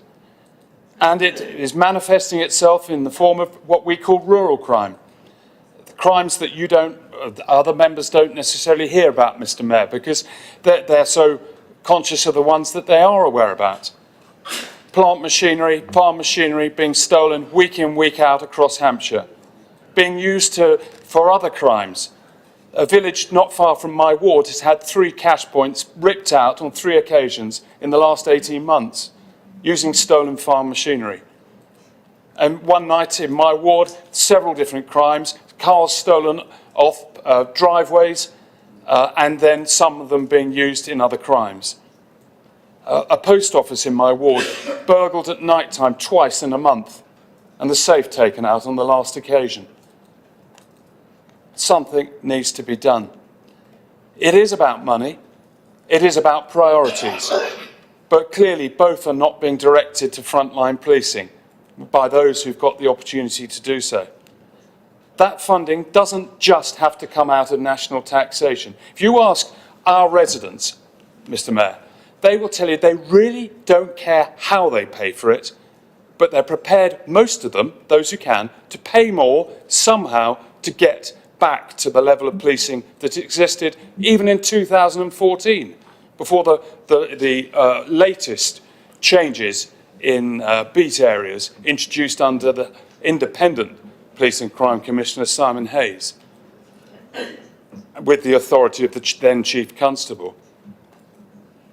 Most of them don't care. They don't mind paying extra council tax. They don't mind paying a parish precept if they've got a parish. They don't mind funding something else. They don't mind if Hampshire Constabulary charges more for some of its services. They just want frontline policing back, as it used to be. Dedicated police constables who they know who they are, not anonymous faces, not people who they can't contact. And we are setting up new communities in Basingstoke and Dean. Manydown. Do we talk about crime on Manydown in our plans? Have we talked about how to make Manydown safe for the people who want to live there? Well, we are beginning that conversation as an administration, but we haven't talked about it so far as a council, and we must do so. It must, as the leader has said, form one of those 4 main tenets of the planks that he's talked about that underpin why Basingstoke and Dean is a great place to live in. So I agree with the sentiments behind this motion. I urge you all to write to the Police and Crime Commissioner and say to him, You're getting this extra money. We know funds are tight. How much of it's going to frontline policing, please? Say that to the Chief Constable as well. Ask her when she says, well, I'm trying to deal with this or I'm trying to deal with that, that actually it's tea and biscuits, meeting the local community, being in the local community, that level of policing we want. That's what stops crime. The police embedded within the local community, not just big, grandiose, out one night, 40 police officers going to do a raid on something when they get there it isn't there, just to say we're solving that element of crime. We know what we want, we're agreed. It was a level of policing we had in this borough and across the county, but it's not a level of policing we currently have. And it's up to all of us to point those in charge in the right direction.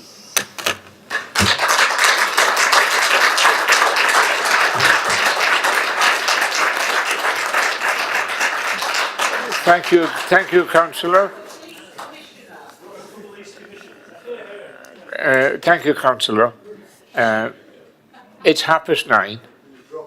We haven't finished the business, but we're just about there. So can I ask us to adjourn, to suspend standing orders for 15 minutes? Okay? And we now need to move to the vote. You're summing up. You better be quick. Thank you, Mr. Mayor. Thank you, Mr. Mayor. Firstly, I'd like to thank the leader for his historic input and for Councillor James too for the points he raised, which I agree on those too. I'd also like to thank the Cabinet member for his contribution, which is pretty apt as he's a Cabinet member for community safety, so I thank him for that too. Mr. Mayor, as ward councillors, many of us have noticed the rising contact from our residents around drug-related antisocial behaviour issues. The CSPO presence definitely helps to combat some of this behaviour. A recent report to the CEP committee showed large increases in youth-related antisocial behaviour, which has risen by 57% in the last year. There has to be some correlation with this and the large number of police cuts, 20,000 since 2010. And at the swipe at the government, one Chief Constable said the public's experience is policing that is less visible, less responsive and less proactive. Core aspects of policing, such as answering calls, attending emergencies, investigating crime, bringing offenders to justice and neighbourhood policing, are being pushed beyond sustainability and are in danger of becoming ineffective to the detriment of confidence in the police. Mr. Mayor, this government keeps promising more money for the police. Because of a bungled Brexit, important decisions and discussions on funding for the NHS, local government and the police have all been kicked down the road and delayed. Mr. Mayor, this motion seeks to examine and enhance the CSPO service provided by this council, who, by working alongside our police, offer our police force as much support as they can during these challenging times. Mr. Mayor, I'd just like to finally thank Councillor Raffel for his really worrying, sobering and qualified and very real comments. And I hope everyone can support this motion. Thanks. Thank you very much. We now move to the vote. Can we take it as unanimous? Yes. Thank you very much. Now, we've used up 3 or 4 minutes of our time. So the next motion is from Councillor Tony, is it? Tony Robinson? Tristan. Oh, Tristan, of course. This is a question.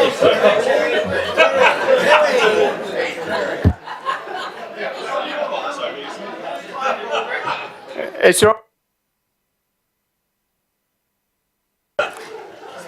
Sorry, Tristan.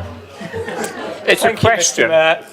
Tony Robinson from you to Deputy Leader. Thank you. I mean, Tony Robinson is actually Sir Tony Robinson, so I'm happy with that likeness, but not the Baldrick likeness, I have to say.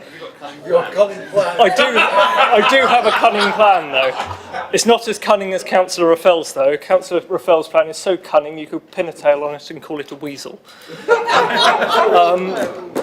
At Christmas, we're always mindful of those less fortunate across our borough. As such, can the portfolio holder please update the council on the number of rough sleepers across the borough? Thank you very much. Councillor. Thank you, Mr. Mayor. very pleased to be able to update members. We every year conduct, in line with government, a rough sleep account, as every local authority is required to do. And this year, in conjunction with all our partners, so this was statutory agencies and local charities and various other bodies included in the work on homelessness and people with vulnerabilities, we carried out an estimate, and it has fallen from 15 last year to 8 this year. So that's a 47% decrease. And that's down from 26 in 2016 overall.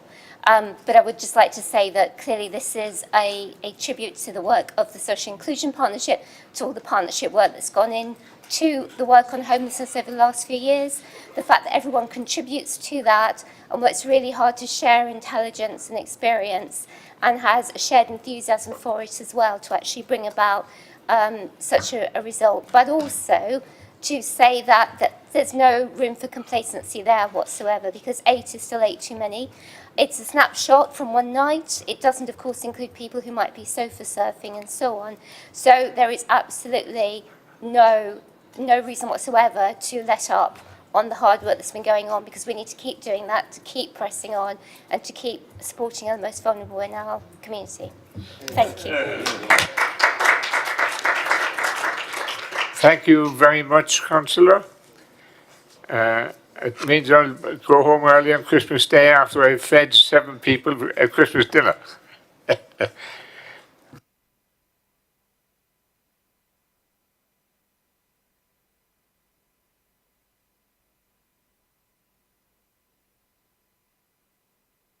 As per the order paper, Mr. Mayor.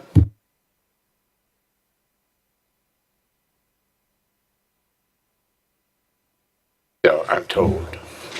Hello. Thank you, Mr. Mayor. I'm sorry to finish on a rather sobering note, but I had to deal with what's quite a serious issue.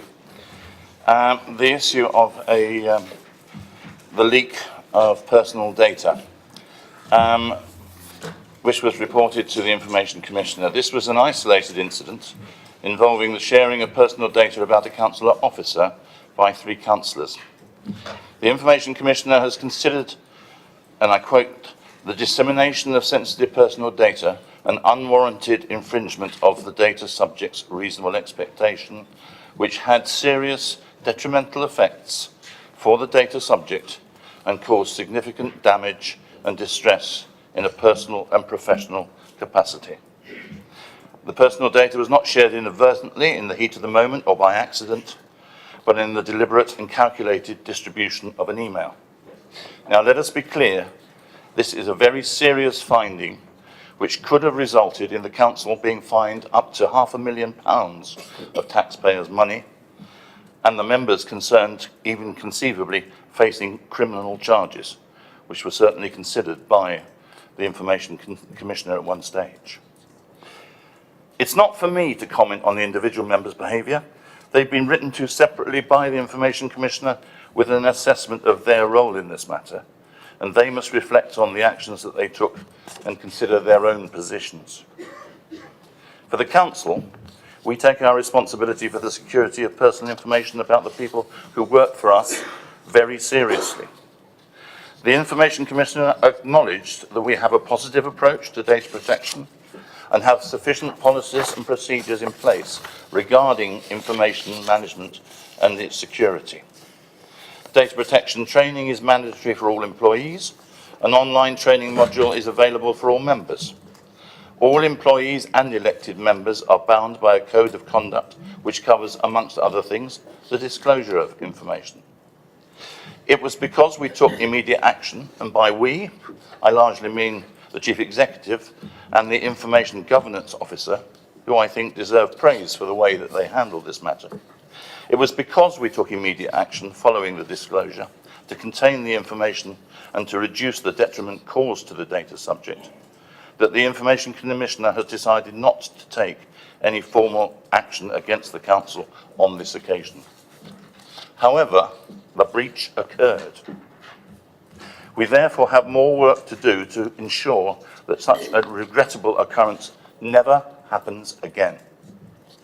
In particular, we will follow the Information Commissioner's advice to increase staff awareness of data protection still further, to ensure members undertake regular training in data protection and that we implement a regular refresher training, to ensure that all staff and members read and understand the relevant policies and the code of conduct and understand their personal responsibility, and also that we fully document and provide instruction to staff permitted to disclose information so that they understand their responsibilities.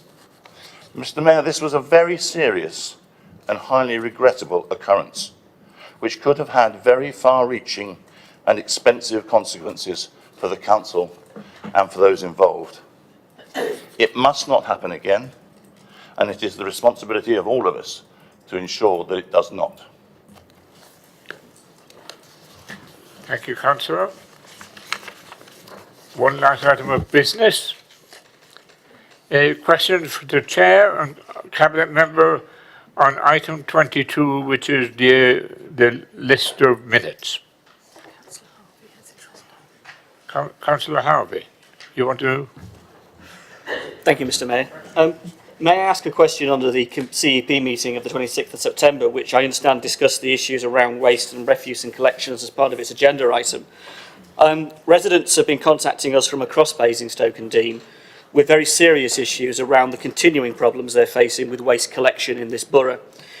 In particular, for example, on green bins being left uncollected, or waste bins being left in literally full and being not collected at all, and for weeks on end.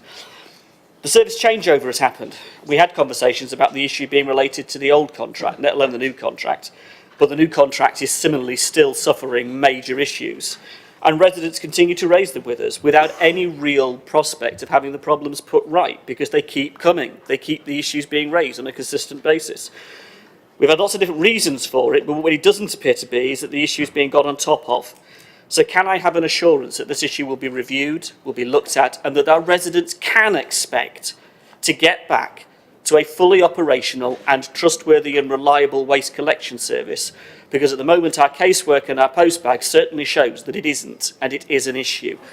If the Chair will take that on board as a matter that was discussed at his committee, or the Cabinet Member take that on board as a matter that she will take under and look at and come back on, I would be grateful. And if we need to take it back to the committee for it to be reviewed, that would be appropriate. But I'm hoping action can be taken to put the situation right on behalf of our residents. Thank you. I hope it's appropriate if I just stand to answer that question instead of the Chair of CEP. I'm not saying that the bin service is 100% perfect at the moment, but I certainly don't know about bins that haven't been collected for weeks on end. There are circumstances. Okay. I am meeting with officers regularly. I live, breathe waste, and I meet with Serco regularly. I can assure you that all is being done. The contact centre are working hard, officers are working hard, Serco are putting on extra days to do it. So I will take on board what you're saying. I'll speak to officers again tomorrow, but things are being done, and I can assure you that this is a serious issue and we're doing everything we can. Supplementary, Mr. Mayor, if I may, residents are also reporting to the portfolio holder that when they do ring up and report it, it simply isn't going through. It's not getting recorded in a way that they would like it to be, and they're finding themselves having to ring and ring and ring to get the point recorded. If she could take that up again, I would be grateful. It just doesn't reflect the emails. If you've got then send me the information, or officers the information, because that's just not the information that I'm getting through. And I've even had a meeting this morning for 2 hours about waste, and had all the head of contact centre in there and everything. And yes, there's been issues, but not like you are saying. So send the evidence and we will look at it. Can I just ensure that you understand what's happening here? You're supposed to be asking questions in a minute. You're asking a supplementary for performance, which is different. Is that in a minute? Okay. But it's to the chair of the committee. Councillor McCormick, you have a question.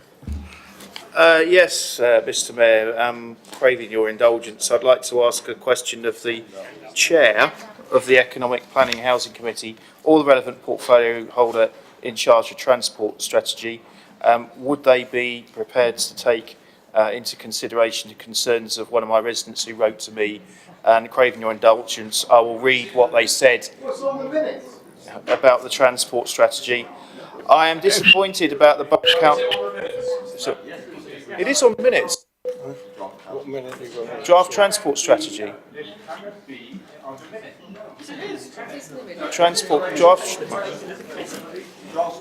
Draft transport strategy is out for consultation at the moment. Okay, that's the question I'm asking, and it was debated at EPH. To the If you chair. don't want to answer the question, just stand up and say you don't want to answer any questions on it. Are you the chair, Tristan? Are you the chair? Okay, off you go. Okay.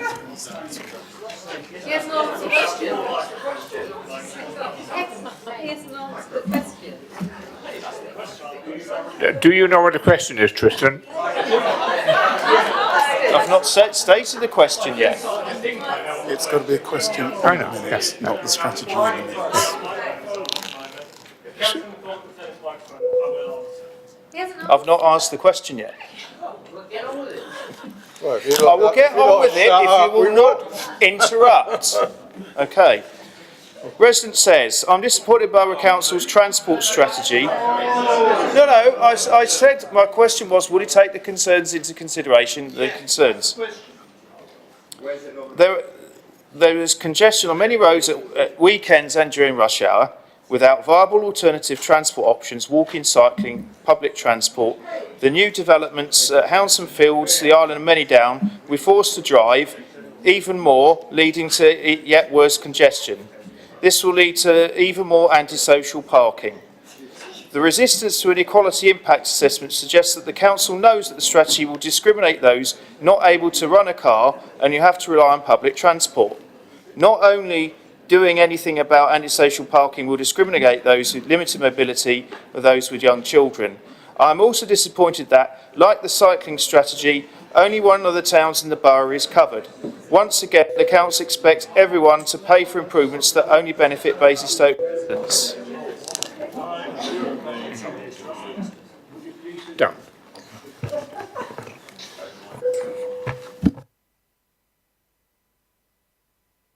I'm getting advice that the legal officer wants to make a contribution, so I'm going to ask her to do so. Thank you.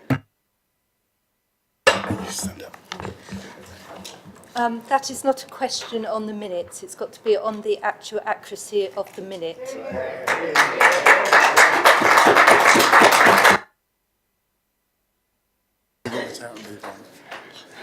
Okay. Do you want to answer the questions? No. Go on. Thank you. As the legal officer has pointed out, it's not a question on the clarity of the minutes. But as chairman of the committee, I'm more than happy to pick up Councillor McCormick's point outside of the meeting and try and assist his resident where possible. Thank you, Tristan. Is that okay? Thank you. Any more questions on the minutes? That concludes the business for the evening. Mince pies. And I invite you all for a drink in the Mayor's Parlour.